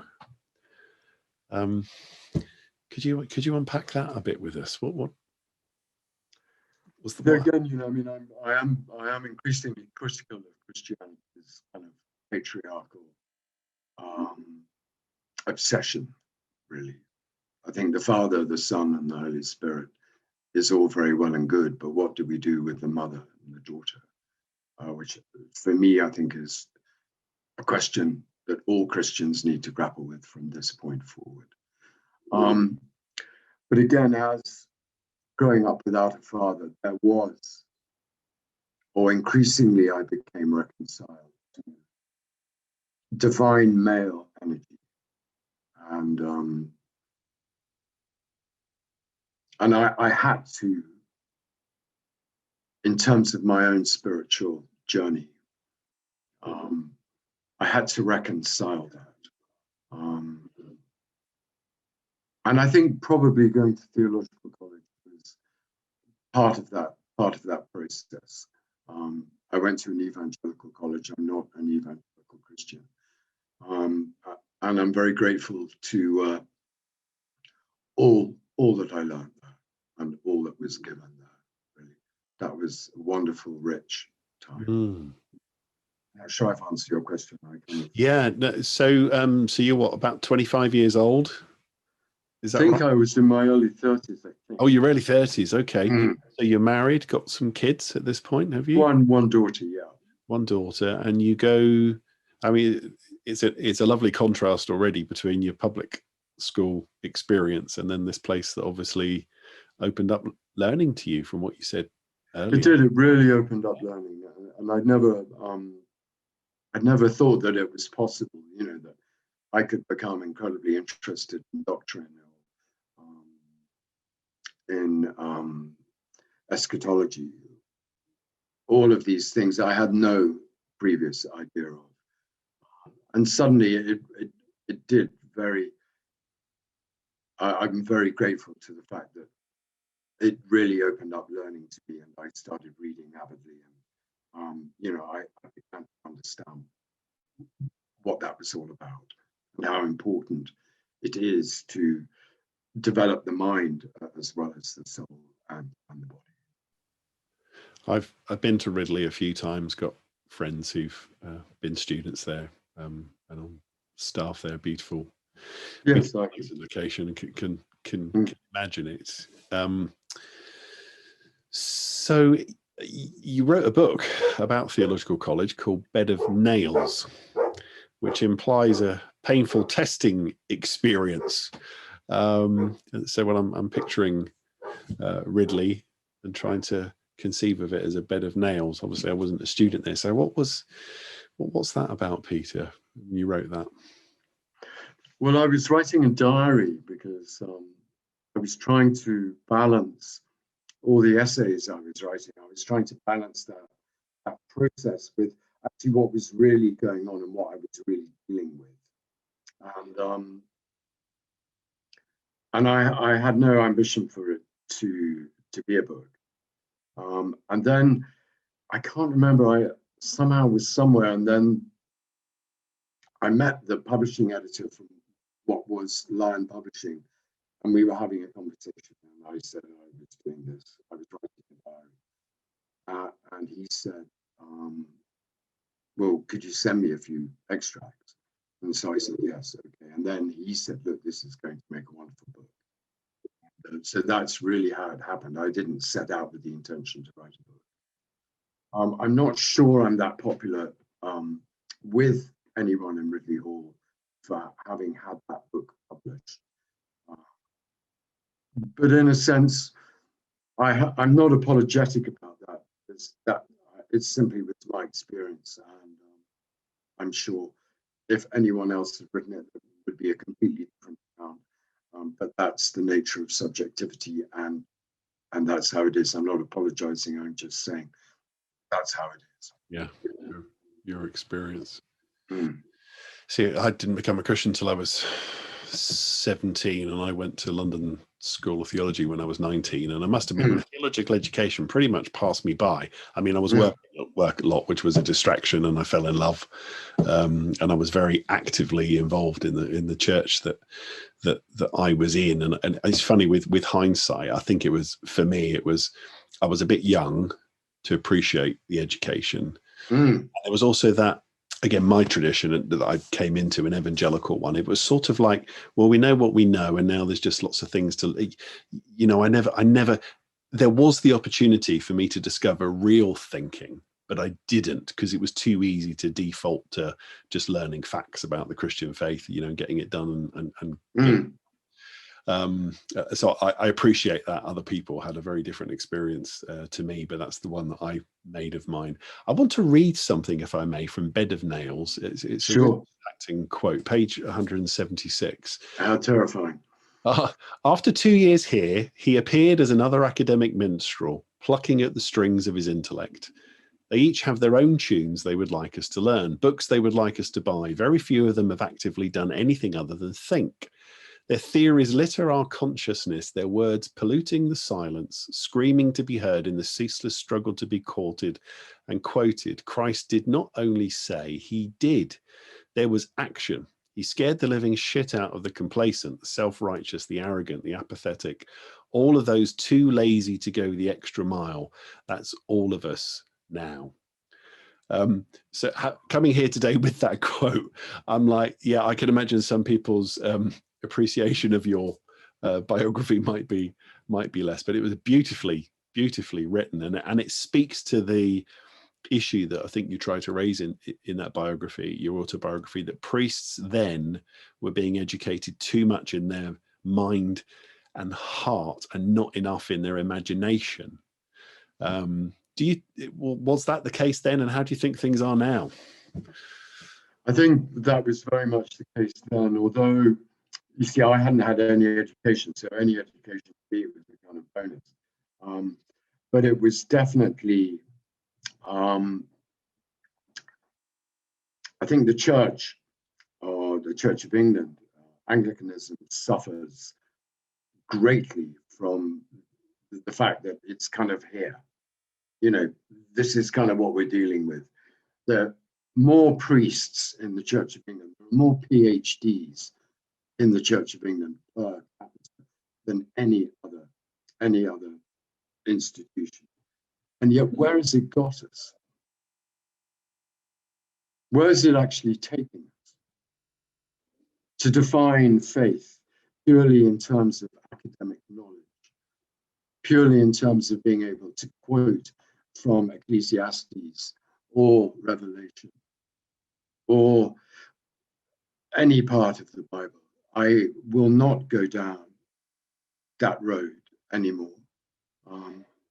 And I think very sadly, from those who I know who are currently going through the process of ordination, nothing has changed. And I remember, and this isn't about my idea. I remember saying to Graham Gray, who was the principal of Ridley Hall at the time, I said, look, wouldn't it be actually much more beneficial to send us all out on the streets with nothing for 6 months as part of our training? So we beg and we depend on the charity and love and kindness of others. I'm not sure he got it. But, we have to go deeper here. As priests, as Christians, cannot just accept this academic railroading, which takes place within the Christian establishment, the Christian culture. It is failing to engage the imagination of the people that we serve. You just have to look at the graphs to see what's going on. There will always be a constituent that want their mind fed, that want logical answers to heaven, to hell, to the forgiveness. But we're dealing with something far more beautiful, far more extraordinary, far more humbling than we can put a box of words around. And I'm very grateful for the education I had, because I had not had an education before that. But I am deeply disturbed by the fact that it has not shifted or changed in terms of emphasis or culture. And I'm just asking for more. Do you know, this could do a whole interview with you around theology and imagination, semiotics, theopoetics, and all the other things I've come to appreciate about theology. It's interesting. I've ended up with a PhD in theology, and it's wonderful to get to a place when you've done theological training and you can not break the rules, but you discover there are actually other people who do theology in the way that you would like to and could do. Some amazing people who do, just in terms of, semiotics for me, and a Professor Leonard Sweet, who is just, I still hear him saying when I'm reading scripture, he's like, follow the images. And every time I read scripture and even preaching from it, it's like not the words and atomization, but what story, put yourself in it, and then it comes alive. That's how people live. Yeah, well, meet the human being who's holding the pen. Really, I think I would say unequivocally that I have been taught more spiritually by my friends who are not within the Christian tradition than I have, having left Ridley Hall, than those who are within the Christian tradition. I don't see any discrepancy between teachings on love. Love is love. But in terms of their willingness to think outside of the box, to embrace what undoubtedly all Christians are now being called to embrace, a greater degree of love for the planet that we impermanently inhabit. I don't hear this coming from the Christian establishment. I hear this coming from other voices. But I hear it there in the teaching of Christ. It's there writ large within the teaching of Christ. And I would say to the principals of theological colleges, lighten up. It's not so serious. Dancing is just as important as doctrine. Amen. Are there any theological sources in your life, wells that you drink from currently? Merton. Merton, yeah. Oh, Merton. Mm-hmm. Rumi. Oh, what food? What Hafiz? What divine theological dreaming? Yes, many. I've just finished a book called The Seat of the Soul, which again, extraordinary. But none of this is coming from the Christian establishment, not really. And I accept the fact that there has to be a Christian establishment. There has to be this vessel that is held. I just think that it has in the last century become very monotone, and it doesn't have a lot of color in it, sadly. And as you were saying about responding to imagery, where is the color? Show me a bishop of, show me a dancing bishop. The dancing bishop, brilliant. So, where is the joy? The joy, yeah, the joy of the Lord be your strength. Sorry, I can't help it. You just bring this out in me. I suspect it's who you are, Peter. You bring out the imagination in me. I got to preach on John 4 last week and the woman at the well, and I just couldn't get the tiny little observation that obviously is from John, who was close to and loved Jesus, and that says Jesus was weary. Yes. Just that beautiful, like, a friend observing a friend and going, you could see the weariness that Jesus carried from the journey that he'd made from eternity. It wasn't just into Samaria, but from eternity. Friends can read things on people's souls and faces, can't they? It was just so beautiful that's. But also, it's loving. You are weary, my brother. I see you are weary. I see you are tired. Come, rest. I will hold you. It's beautiful. It's beautiful. It's about love. That observation. You are weary. You need to put your head down. Yeah. So, Peter, when you finish your theological training, you then become a priest in Cambridgeshire. What was the transition like from your training into your first role as a priest? What was that like for you? I turned up at the vicarage. We were unpacking boxes. I was on the fens, the flatlands of England. Yeah. Amazing. And you were there for a while, weren't you? Yeah, I was there for 2 years. Yeah. And the phone went. I picked it up, and there's this man laughing, going, I go, hello, who is this? And then this voice says, I get all the virgins. Right. It was an undertaker. Oh. And he was phoning to ask me to take a funeral. Yeah. How was it? It was like that. It was It was like someone, despite 2 years at Theological College, which are no preparation for ministry whatsoever, I have to say. Suddenly you're presented with a never-ending sea of ice, and someone gives you a pair of skates and goes, off you go then. And so you spend most of the time on your arse. But I was fortunate enough to work. I had a wonderful boss called Francis, who I love dearly. And we were both as messed up as each other. And so it kind of worked. And I loved the fens. Again, it was a bit Australian, just this vast land, this vast sky, and these wonderful people that no one else liked. So I was very at home there. And did you have a sense of being, the parish priest in a church located in the heart of this beautiful, evocative location? Not really. No, I didn't. I didn't. I was kind of all over the place. Really, because I just didn't know what I was doing. I was having to take funerals, and I was terrified,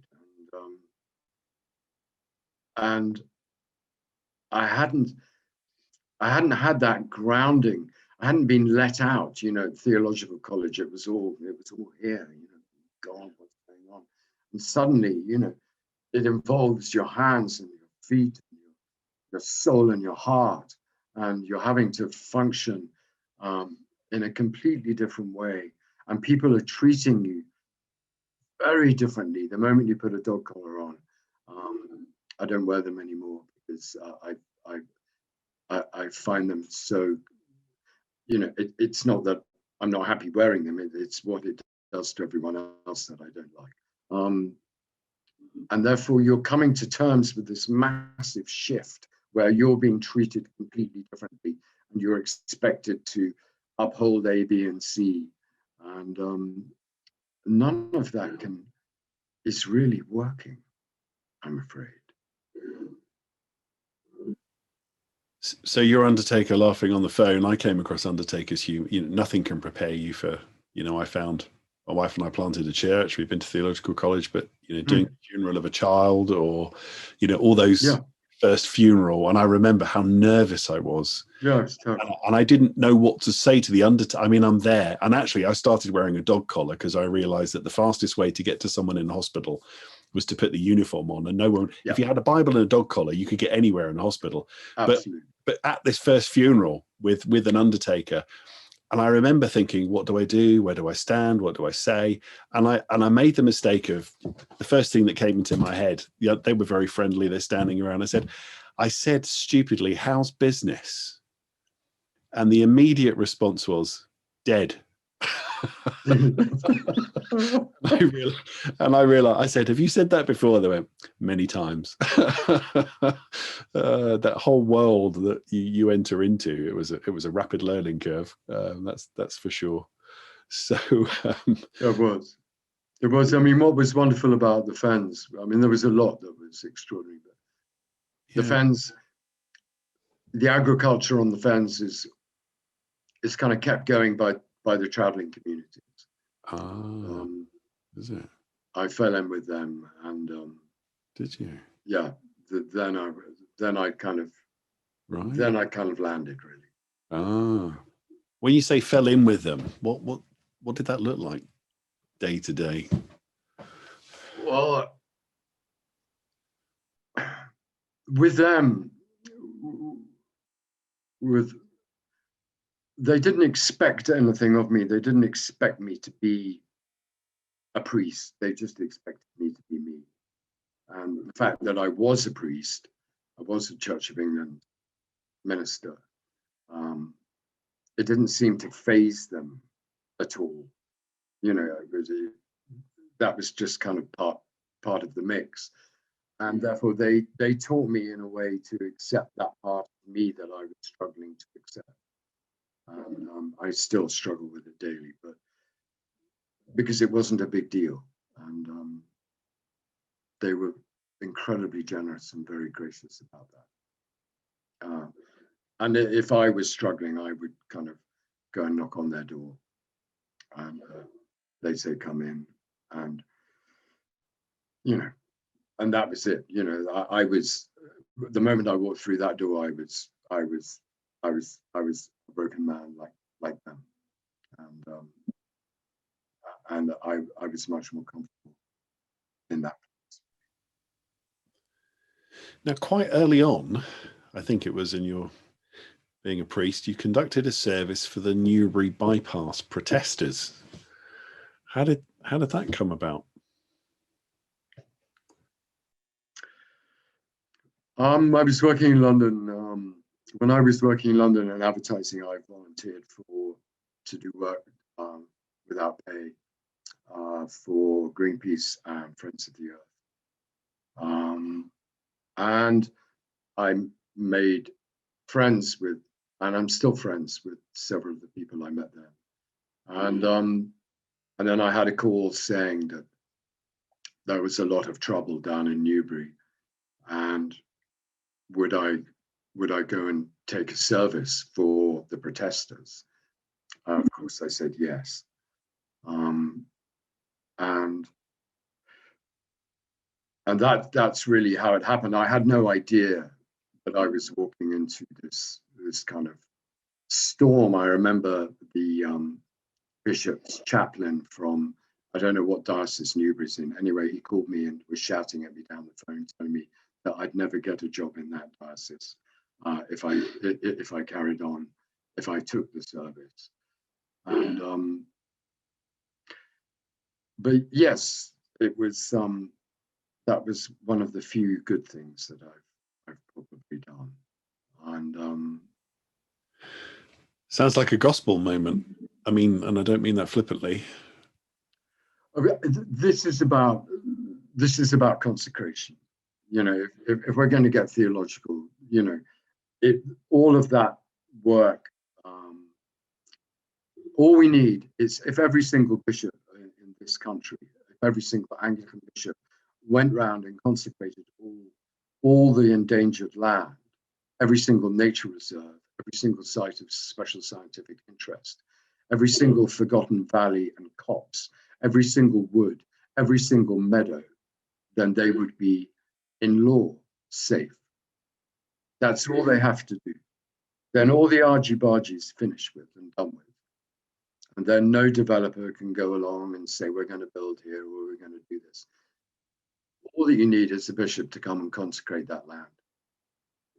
And I would say, in my heart, every raindrop, every leaf, every tree, every flower, every mouse, every beetle is consecrated already. So there is no need for a consecration. But to protect what few areas of beauty we have left, I am asking every man and every female bishop just to go out and consecrate their whole diocese. And then let's have a conversation when they've done that. Fascinating. Fascinating. Let me move on now to ask you a bit more about priestly imagination. So in 2005, you publish a small poetry book, Psalm, and it retells 12 biblical psalms in contemporary idiom. How did that book come into being? Was it an accident? Was it something you'd already, had you been rewriting psalms yourself and it turned into a book? Did someone commission you to do it? No, people were saying to me, I can't get through the language, Pete. I can't get through the language of these things called psalms, and I can't get through the language of the Old Testament. I can't get through the Book of Common Prayer, as beautiful or as eloquent as it may seem, as lovely as it might sound. You know, what's going on here? What's happening here? And so I thought I would just have a go at the Psalms and see what it would be like to take the hand of the writer and journey with him, and to see where it led. And that's the book that's the best book I've ever written, without a doubt. It's the smallest book, but that's the book about God, I think. What makes it the best for you, using that superlative? Is it because it expressed what you wanted to express when you read it? Does it feel true? At what level is it best for you? I think it's the closest I've managed to get to communion between being human and relating to the divine. I think communion is at the center of all our lives, our existence. The communion between the earth and the sky, the communion between the river and the field, the communion between the tree and the wood. And clearly, a lot of recent scientific research, especially regarding woodland, will say the trees are in communication, they're in communion with one another. And that book, I think I hope I'm exploring the nature of communion between the past and the present. And yes, I was at my best in that book. So same year, I think, 2005, you moved south and become the Vicar of Firle, where you are now. I think you're still there, aren't you? I am. What happened? Yeah, what happened? How did you get down there into rural Sussex from the Fens down to Well, I don't know. It just I got out of the car and I knew that I had, this was it. I'd found it, and that I needed to commit myself to this place. And I'm the longest serving priest in Sussex in one place. I don't believe rural priests should move around. I believe that when we find that place and we commit, it's like a marriage. You marry that community and they marry you. And when you're stopped being, when they stop addressing you as the vicar, oh, hello, this is the vicar, when they start saying, oh, this is our vicar, when they take ownership of you, then, and that takes about 15 years, then you can begin, I think. So But you can't you begin. just started. Yeah, then you can start. You can't really begin until you are our vicar, because then you've kind of lost that the vicar. You've lost being this kind of rather strange, weird icon. You've become integral and intimate with that community, and they've accepted you for all of your faults and your bullshit and your failings. Yeah, woven into their lives. If I can take you back, you said when you got out the car, you knew. I think you said you knew instantly this was. Was that was it a spiritual sense? Did you have a sense of the earth around you? Was it the smell? I mean, it sounds a little bit like when you got off the plane and you told me you got to Australia and you just immediately could.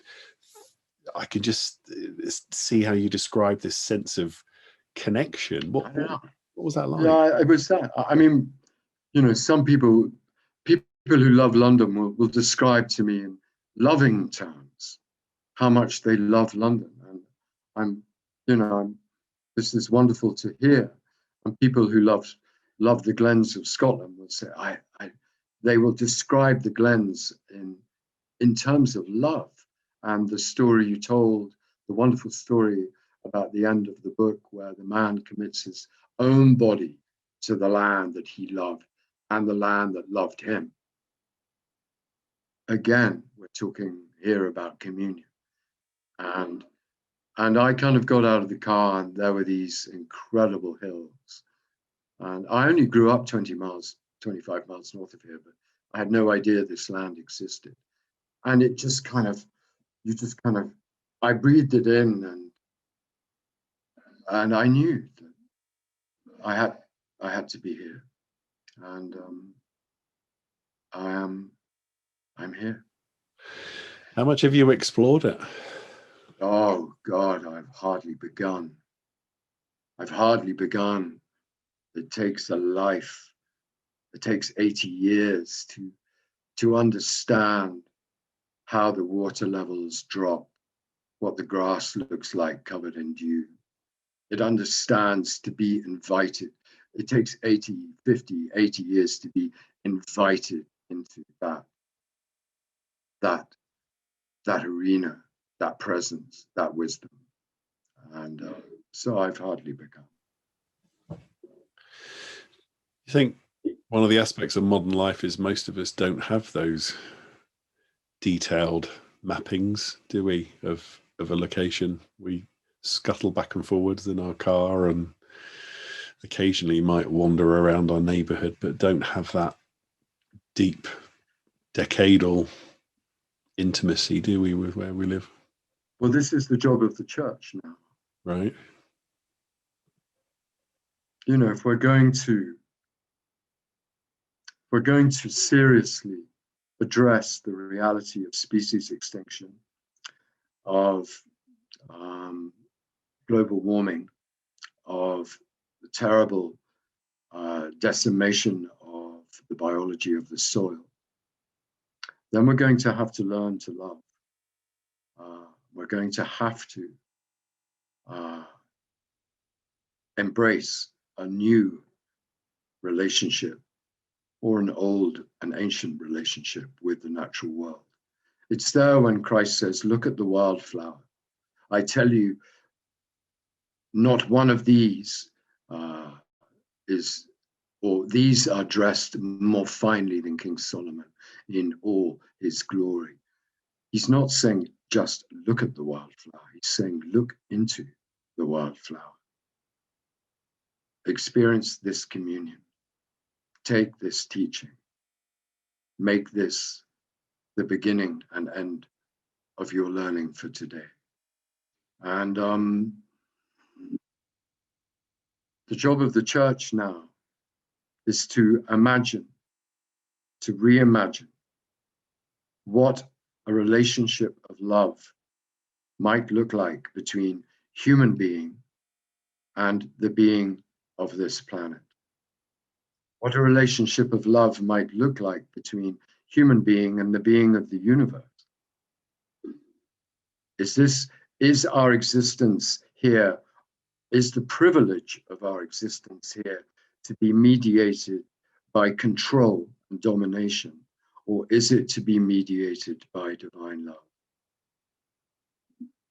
Each individual must answer that question for themselves.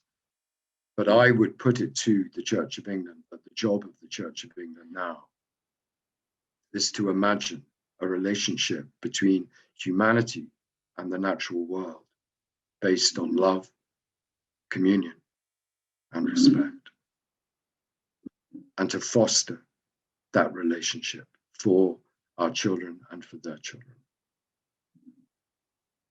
That's why I went to Newbery. I mean, all this talk of imagination with you, my PhD research was in part about social imaginaries and imagination and how we navigate a lot, and the impact of capitalism and consumerism, and it's always bothered me, that increasingly bothers me, that what's touted as social mobility in terms of learning and opportunity quickly becomes, in consumer culture, that, you know, a measure of poverty is if you can't escape where you live, you know, for endless holidays to exotic locations.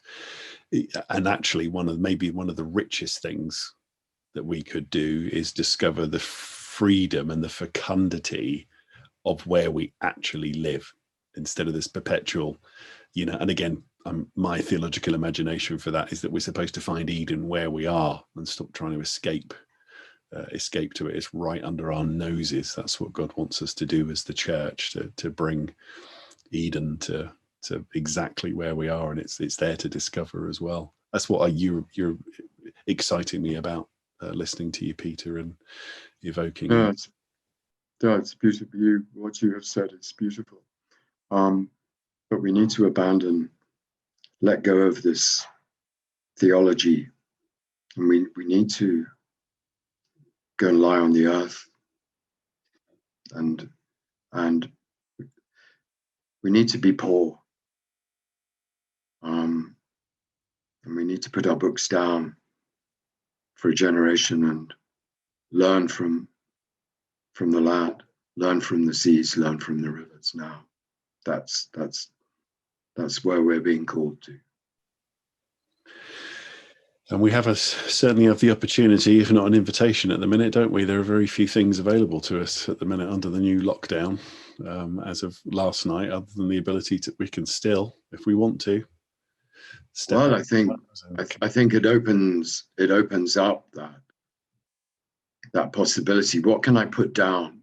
What do I not need? What am I addicted to? What patterns have I ingested that are really not helping me or my fellow human beings, or the birds and the butterflies that I share this life with? You know, we're being invited to rethink and to reimagine. What is the job of a priest? Mm-hmm. What is the job of a priest? Good question. What is the job, Peter? The job of the priest is to say the hard and difficult things. The job of the priest is to be the broken man, to be the broken woman, And the job of the priest is to sweep up the wings of the butterfly from the road.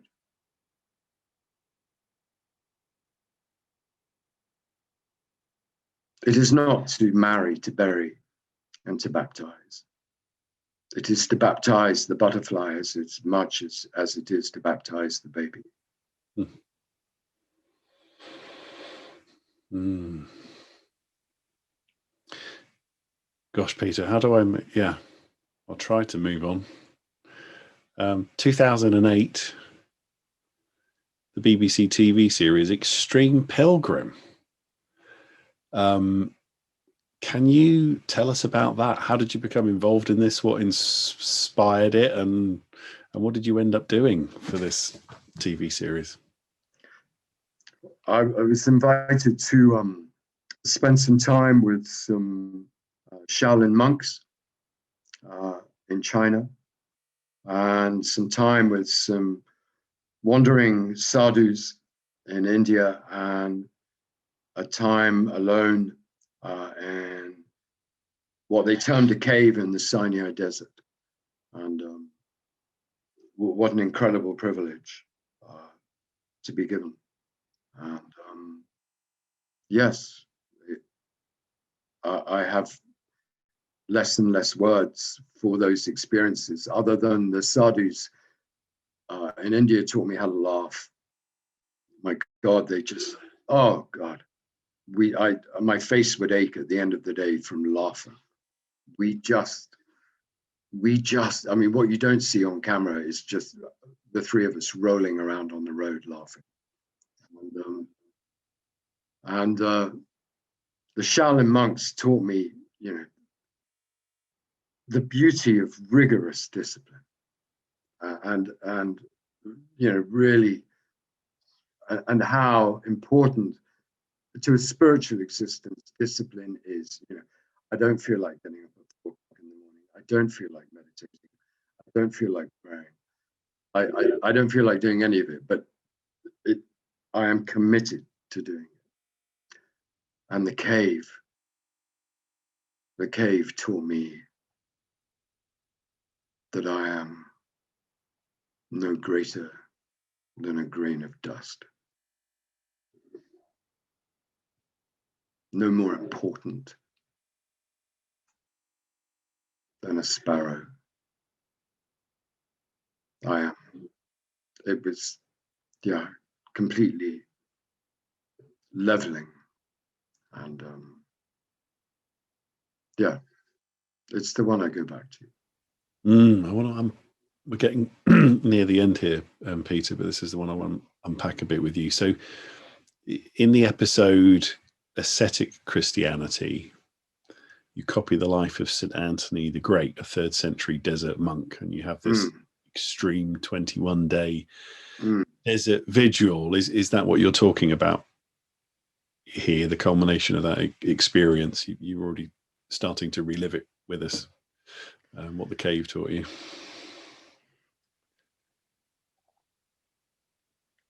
The cave is about confronting all that we bury, all that we don't want to address, all of our rewards and excuses. And there can be no spiritual growth for any of us unless we look at the stuff we really don't want to look at. We really can't face in ourselves. It's not about sin. It's about the road to wholeness, but we cannot become whole unless we address what is broken. And there are deep theological questions about why anything has to be broken to start with. But much of that, I think, is answered on the cross. But that process is continual and ever present within a human life. And to swerve that, to say, oh, I'm just going to take 2 weeks off in Mallorca and lie on a sun lounger and stare at the palm trees. We're not really doing the work. Each one of us is called into wholeness. That's the wonderful teaching of Christianity, but that's hard work. And that means we face the times when we have behaved shamefully, when we have not reflected the image of love set deep within each one of us. And we begin from there. I believe you were guided in that 21-day vigil by Father Lazarus. Could you tell us about Father Lazarus and what does it mean to be guided in an experience like this? Father Lazarus was a desert hermit. He had been an economics lecturer at a university in Australia. He'd lost his mother and suffered as a great consequence of that, and could not understand why that loss had engendered such a deep suffering. So that was what led him to the desert, ultimately to explore that. He had a Marian revelation, which took him to, rather strangely, St. Anthony's monastery. And after 4 years of training, they said, "We'll see you whenever we see you. You're alone now and in the desert with Christ and the Holy Spirit and whatever else chooses to find you at that point." And he was an extraordinary human being to have chosen to have lived out the years that you are given to live them out in that conscious close contact with God, with the divine, is still a revolutionary act for each one of us to take, especially with the rational overload we're all confronted with on a daily basis. And to literally abandon that rational way of thinking and say, I will take to the wilds, I will take to the wind, I will take to the desert, and see what emerges from there. I'm a great respecter of the late Christopher Hitchens. I think he challenged each Christian very, very deeply, and I think the only thing that he didn't reckon with was that men and women voluntarily will choose to do this. And he might have described that as an act of madness, but I describe it as an act of love. And of risk. And of risk. At the end of the documentary, Father Lazarus uses this phrase, the full emptiness, and how he trusts that your experience of that in your desert contemplation will stay with you. Has it stayed with you? And how has it stayed with you? I think it's rather like going back to your old school. So when you go back to your old school, and especially I remember visiting the first school I ever went to, and I noticed how small the chairs were and how tiny the desks were and how small the plates and the cutlery were. And I didn't fit in because I'd grown and I'd become a man, and I didn't fit into that environment anymore. I think if you do, you would have to do, 21 days is barely any time at all. But I think if you did a year out in the desert, you would not fit in to the world that we have created and what we call society anymore. This template would make no sense to you. I would just finish by saying that a friend of mine from Greenpeace, after, I don't know whether you remember huge the huge storm that was caused over the sinking of an old oil rig called the Brent Spar. Oh gosh, yeah. He'd been working on that, and eventually, I think it was Shell that relented, and they were going to sink it, but instead they dragged it back to port and had it taken apart and recycled, which was absolutely the right thing to do. And after that, he was completely exhausted. And so the director of Greenpeace sent him to a Buddhist monastery in Scotland to recuperate. And so he arrived at the monastery and he went to see the abbot. And the abbot said, well, I want you to go and lie down outside and look at the sky. And this was at 3 o'clock in the afternoon. And then he said, come in for one evening meal a day. At 7.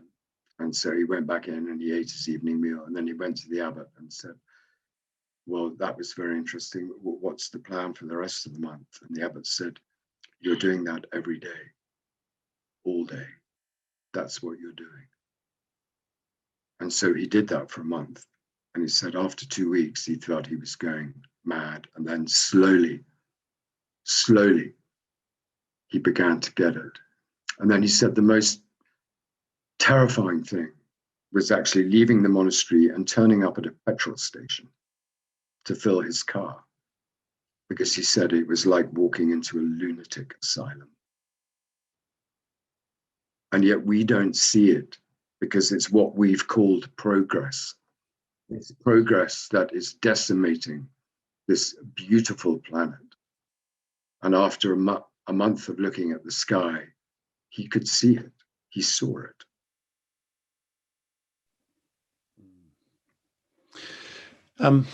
If I can, Peter, if we talk theologically a little bit, one of the things that's impacted me greatly is discovering the idea in the Eucharist, communion, that we are remembered. We go, and the idea, when that Anglo-Catholic understanding of, from a low church perspective, it has always stayed with me that to take communion is effectively to say, Lord Jesus, please dismember me from my false attachments and remember me to you.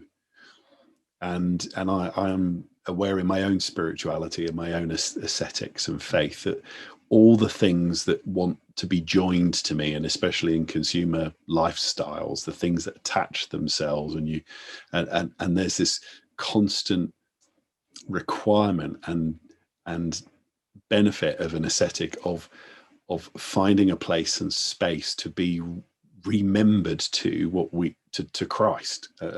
And so I have a spiritual practice. I try to, when I start my prayer times, to remember places and moments and memories where I was felt remembered, to Christ, and I can call that up. Not I call it up, but it helps me rejoin it or rediscover it, because it's in here. And I guess after that preamble there, I'm wondering, do you, in your own aesthetics still, are you able to find a space and place where you're back in? Is it like you're back in that cave, and the things that do you still carry some of these things with you, and can you be remembered to them in your daily life? Does that make sense? Every morning. Yeah, every morning. Every moment. It's there in every breath we take. It's in the inhalation, in the exhalation. It's in every bird song. It's in every wave. We are reminded, invited at all times to be in the deepest state of communion that we dare to encounter. And yes, I mean, my spiritual practice is to get up and to walk. And so I don't speak. The first words I speak in the morning are generally my prayers. I don't turn on a radio. I don't turn on a light. I don't do anything. And that's how I begin my day. I'd like to read you this communion prayer. You might like it. I think I might have it. Just give me 1 second. Thank you. This was written by a human being called Tess.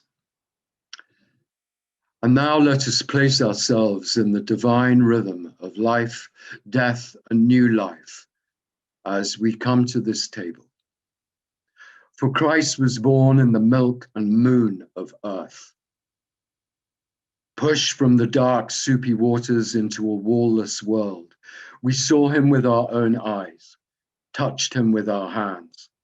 We saw road dust on his feet, toil behind his fingernails, and gathered round a table with those whose faces are like ours, planted in a particular time and place. He took a loaf in his hands and blessed it. He broke it open and said, "Take, eat. This is my body broken for all that is broken.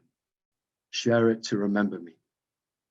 He took a pitcher of wine and poured it into a cup. He blessed it and said, "Drink from this for compassion's sake, for it is my blood poured on this earth so love may flow and heal this troubled world. Share it to remember me." And here with the song of the birds and the abundance of fruits and flowers, amongst the gentle curve of the land, here amidst the fiery forces of nature, he hung alone upon a tree, rooted in the humus and soil of all that lives. He gathered all the silence to himself and let the darkness come upon him. He plunged down and down and darkly down, through emptiness and chaos, through formless void. He plunged so deeply and so violently that he touched bottom, and the spirit hovered over the face of the deep and shone in the dazzling darkness, and the heavy mass of all that is unhealed is rolled away, and love carved a space inside the center, into which a voice might speak, an echo of the first and deepest sound ever made, longing for union, a word issuing forth from the womb of the eternal, a cry so natural. It calls us to come to our senses. For as it was then, so now and here, spirit from the beginning, breathing through all, through flame and wave, through land and pool, in hills and on the shore, and in the dear flesh of everyone we ever loved. Come brood over these earthly things, that they may become for us the body and blood of Christ. Breathe peace through the struggle and the striving. Breathe joy through root and star. Breathe love down to the skin and the sinew, the blood and the bone. For you are the lived life. You dwell within us and among us.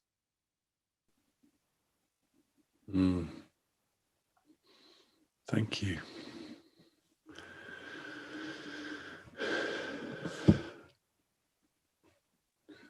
Amazing, fecund, munificent, beautiful. Thank you. Thank you for that reading and expression. Beautiful. Oh gosh, Peter, how dare I say we're on the home straight here.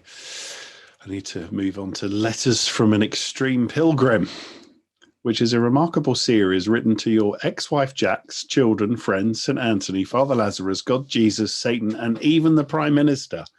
Can you tell us about those, the content of those letters, what gave rise to them and what you were trying to express in them? I don't know.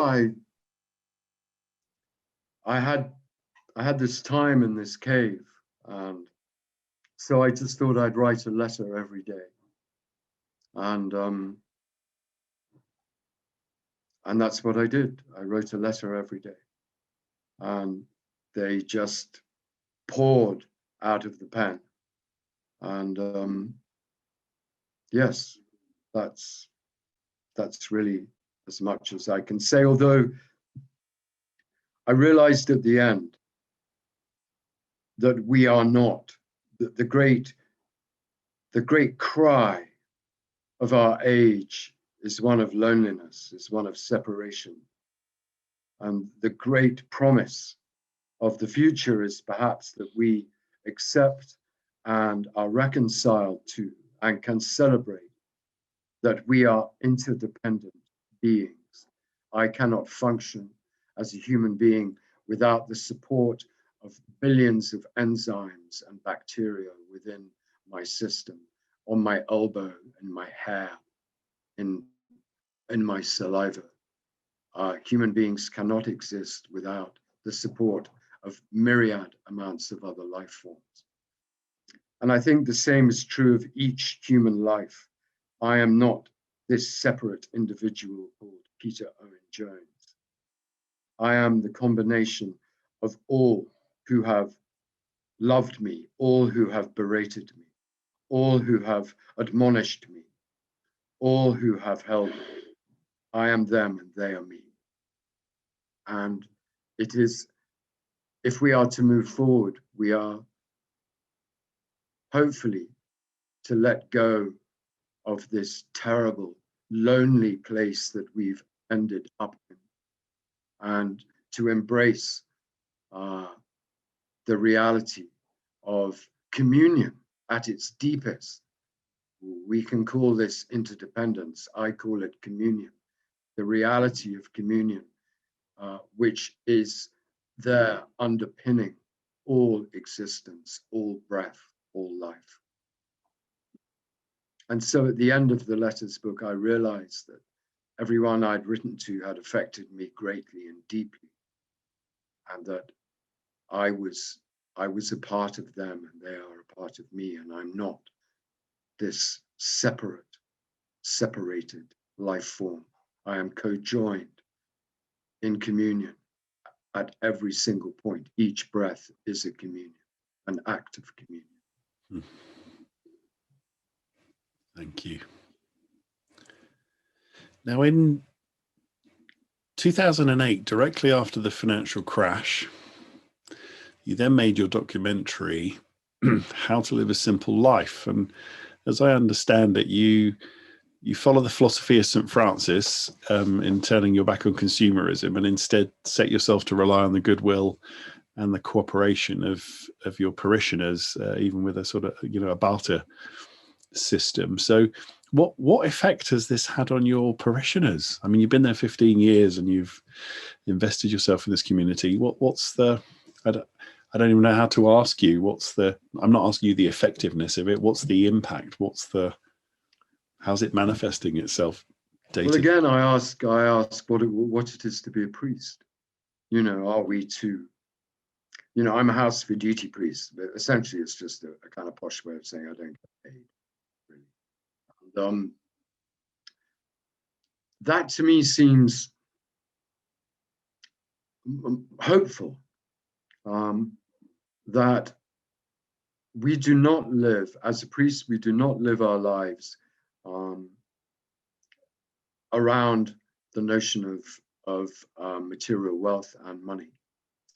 We live our lives following the teaching of Christ on a Christian path if we are Christian priests.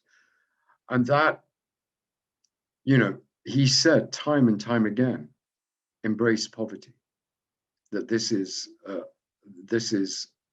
the path to love. And therefore, I would again say to the Church of England, what is this thing called a career structure? What is this thing called a stipend? As handy as it might be, what is this thing called a pension? When you are, as a priest, reliant on the community for your next meal, that changes the dynamic completely. And it puts you very much at their mercy. And at the end of that experiment, I was giving away most of the food that I was given. Isn't that extraordinary? We need to be bolder. on every front. Mm. Mm. Beautiful. And I think, Yeah.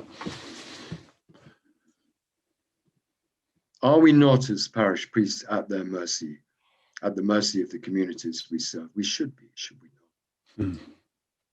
You know, Yeah. otherwise, what are we? Mm. What are we doing? Mm. Yeah. Mm. For some reason, it reminds me of, or is redolent of, Babette's Feast. Do you know the Yes. film? A kind of. Yes. Do you know what I mean? It's I can just yeah. That's what you've conjured in my imagination of this. You know, the feast that you then provide for the people around you. Beautiful.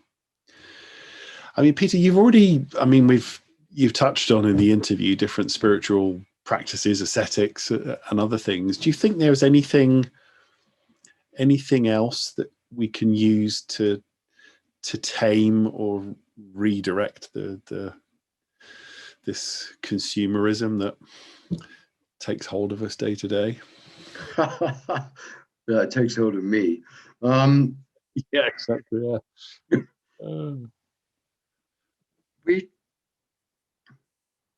I don't know, the poet Mary Oliver Right. said, what are you going to do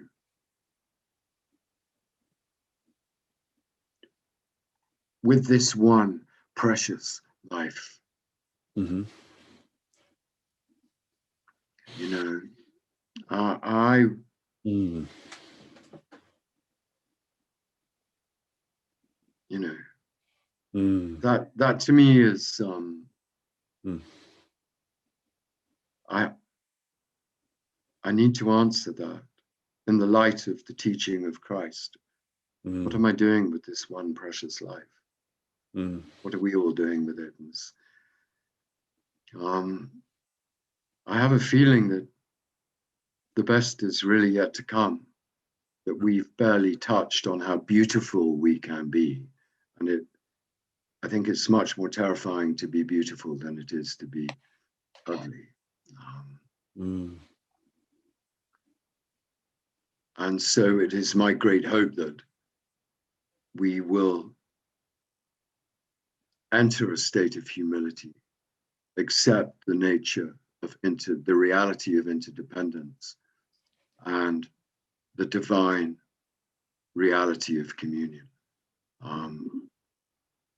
And that will lead us along the path we urgently need to take now. Mm. And again, for some reason, Peter, you just reminded me of things. I did an exercise in my church once. I framed a question to the people in my church this way. I was looking for them to tell me stories of pure moments in life where they felt at peace, connected, joyful, grateful, free from striving, moments of being really centered and full of life and connection.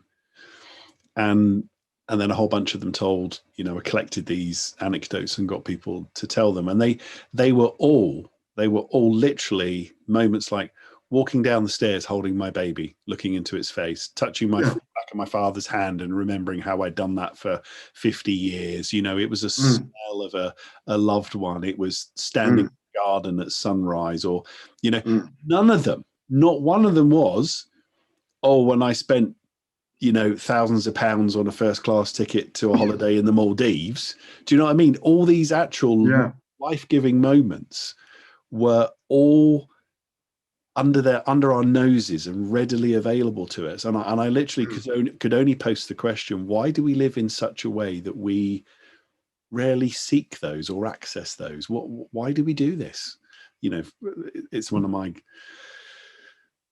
frustrations with myself in consumer culture. Well, it's sugar, isn't it? Sugar. It's a cigarette. I've just given up smoking, so yeah, it's a cigarette. It's a chocolate peanut. It's I'm going to press that switch and this is going to happen. It's laziness.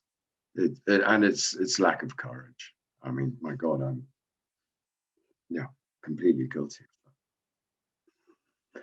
But yes, you're right. Yes, who said? Yes, when it comes to leave this life form, what will? You're right. The moments we will remember are these moments of deep connection of and they're simple. They're not complex, but they're very, very real. Which is why they stay with us. So you make a fascinating observation in How to Live a Simple Life. So after the financial crash 2008, with this documentary that you made, How to Live a Simple Life, we talked about, but there's this just amazing observation in it. Well, we found it fascinating preparing for today, that we have brought ourselves out of contact with each other. People in general, human beings, we have, put ourselves in the position of being disconnected from each other. And you wrote this: the higher the wealth, the higher the walls. How do we break those? How do we break those walls down? How do we have a Babette's feast? By giving it away. Right. Just give it away. I was looking around the house the other day, and I'm thinking, I have this kind of ludicrous notion that at some point I will stop, and I will just go and live in a shack and grow veg and get old and cantankerous. And then I thought, oh, I could sell this shabby furniture that I have. And I said, no, just give it away. Give it away. Just give. Giving. I'm going to give it away. Wonderful. Most recently, you made some programs celebrating the countryside of Sussex and the new South Downs National Park. So my question is, how do you promote access without destroying the thing we cherish? How do we enter into the places like that without just becoming a tourist who tramples? How do we tread lightly? I guess I'm asking you on beautiful places like this. Well, I think you said it. I think you said that it is about finding Eden when you step outside of your own front door. The South Downs is no more beautiful than Luton, I would say, and Luton is no more beautiful than the South Downs. It's just how we view it. I think at the moment I have a bit of a beef with the national press, who keep publishing the 15 most secretive beauty spots in England. This is done by the metropolitan elite trying to flog us papers. But it's in the light of what's happening to the countryside, it's a deeply irresponsible thing to do. It's not about not sharing. It's actually about, let's honor where we live. Can we do that? Let's honor the street we live in. If we did that, then we would see that one place is no more beautiful than another. One place is not more beautiful than another. I'm fearful that you might be struggling to see Luton as beautiful. Do you know what? The moment you said that, it's been at the back of my mind. Aside from jokes, about Luton, there is. My wife doesn't understand this at all. She grew up in leafy Sanderstead and other stuff. Mm. There is something about places, Luton itself and other places that are beautiful. In that, I agree. I can walk into places that are concrete, bright lights, graffiti, and they are beautiful. I mean, I agree. Moments of joy as a child playing in places like those with friends. I feel at home. Yeah. It's a strange. I never hardly ever tell anyone that, but I hear you. There is a beauty. Eden is right under your nose, even. But again, Christianity. So sorry to interrupt. I feel very strongly about this. Christianity has some hard yards to do on the fact that we continually place paradise beyond us elsewhere. And as long as we continue to do that, can we truly fall in love with where we are? As long as we continue to say, it's like walking down a high street and the ubiquitous posters of the palm tree and the white sand in some window. It's like some bounty ad from the 1970s. And we're told this is more beautiful than where you are now. And it's terribly disempowering. It's disempowering to the people that live there, and it's disempowering to our imagination.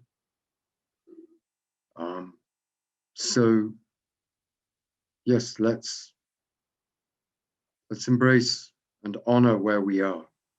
I mean, in our extended conversation here, that what immediately pops to mind is I'm always frustrated with these reality shows where people win a competition and it's supposed to transform their life, and it's almost like, I used to be a hairdresser, or I was a butcher, or I was this, but now I'm this, as if they've escaped this prison sentence of we just are a disposable culture that despises our identity and location. And I mean, my name's Clark. That meant something that you did. You had a trade, you had a profession, you had an identity, you worked in something. And now it's like the most meaningful thing for us is not just the bounty advert escape, but escape and a profession, to be famous for nothing. It's strange, isn't it? You just wonder how long this can carry on at this rate, everyone trying to escape to somewhere else and escape. Well, it's because we're being sold dissatisfaction.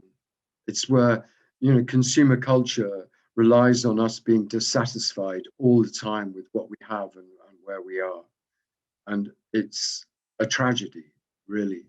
And as long as we are content to be dissatisfied with what we have and where we are, we will move from one pool of sugar to another without ever finding fulfillment. I would say that needs to be looked at. I need to look at that within me. And this isn't said from a position of, oh, it's all right for you, mate. You live in a village under a hill.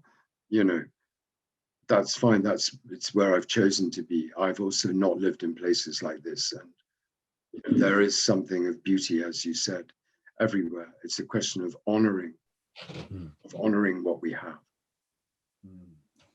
Thank you.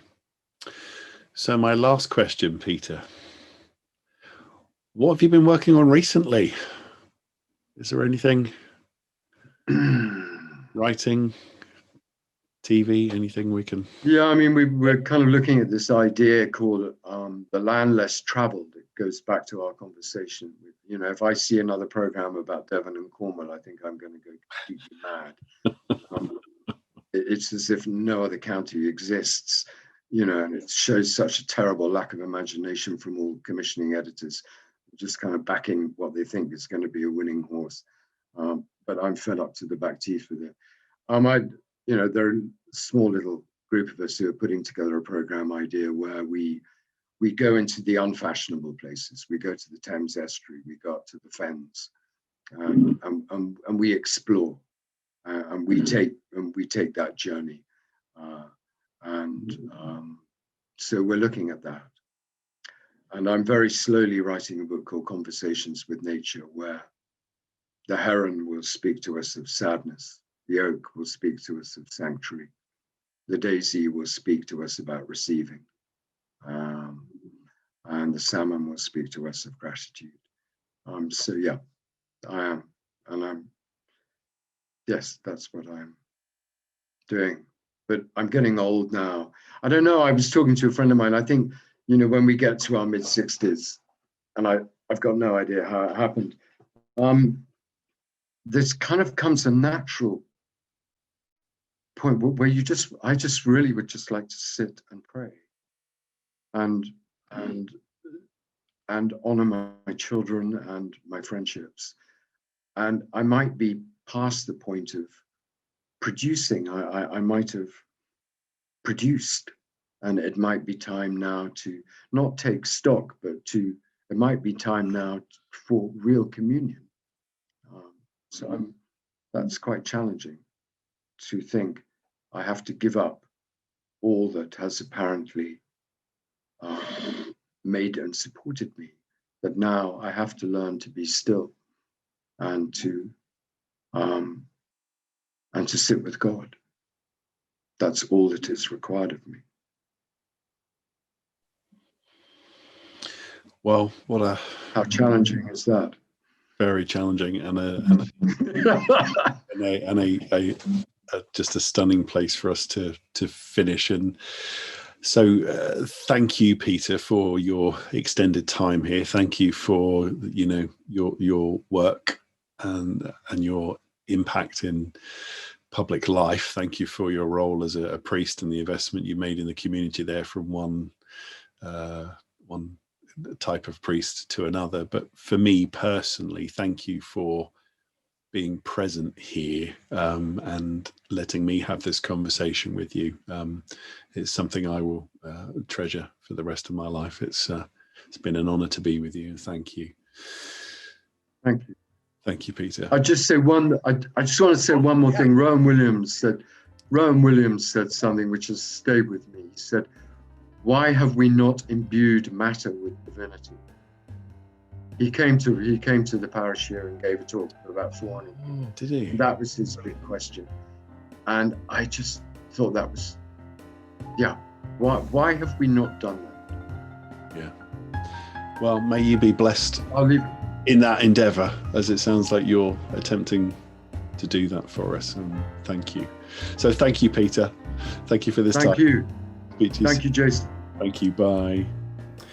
We hope you enjoyed that, and we have many other interviews with amazing guests where we listen attentively and respectfully to discover people's backstories through their beliefs and life experiences and find out what shaped them into who they are and inspires what they do. You can catch all those interviews by liking and subscribing to our YouTube channel. You can find audio versions in your podcast platform of choice: Apple, Spotify, Google Podcasts, SoundCloud, Stitcher, etc. Just search Extra ECC. Of course, you can go to extraecc.com and sign up for our newsletter and find all our social media links and more. And by the way, all links are in our show notes below.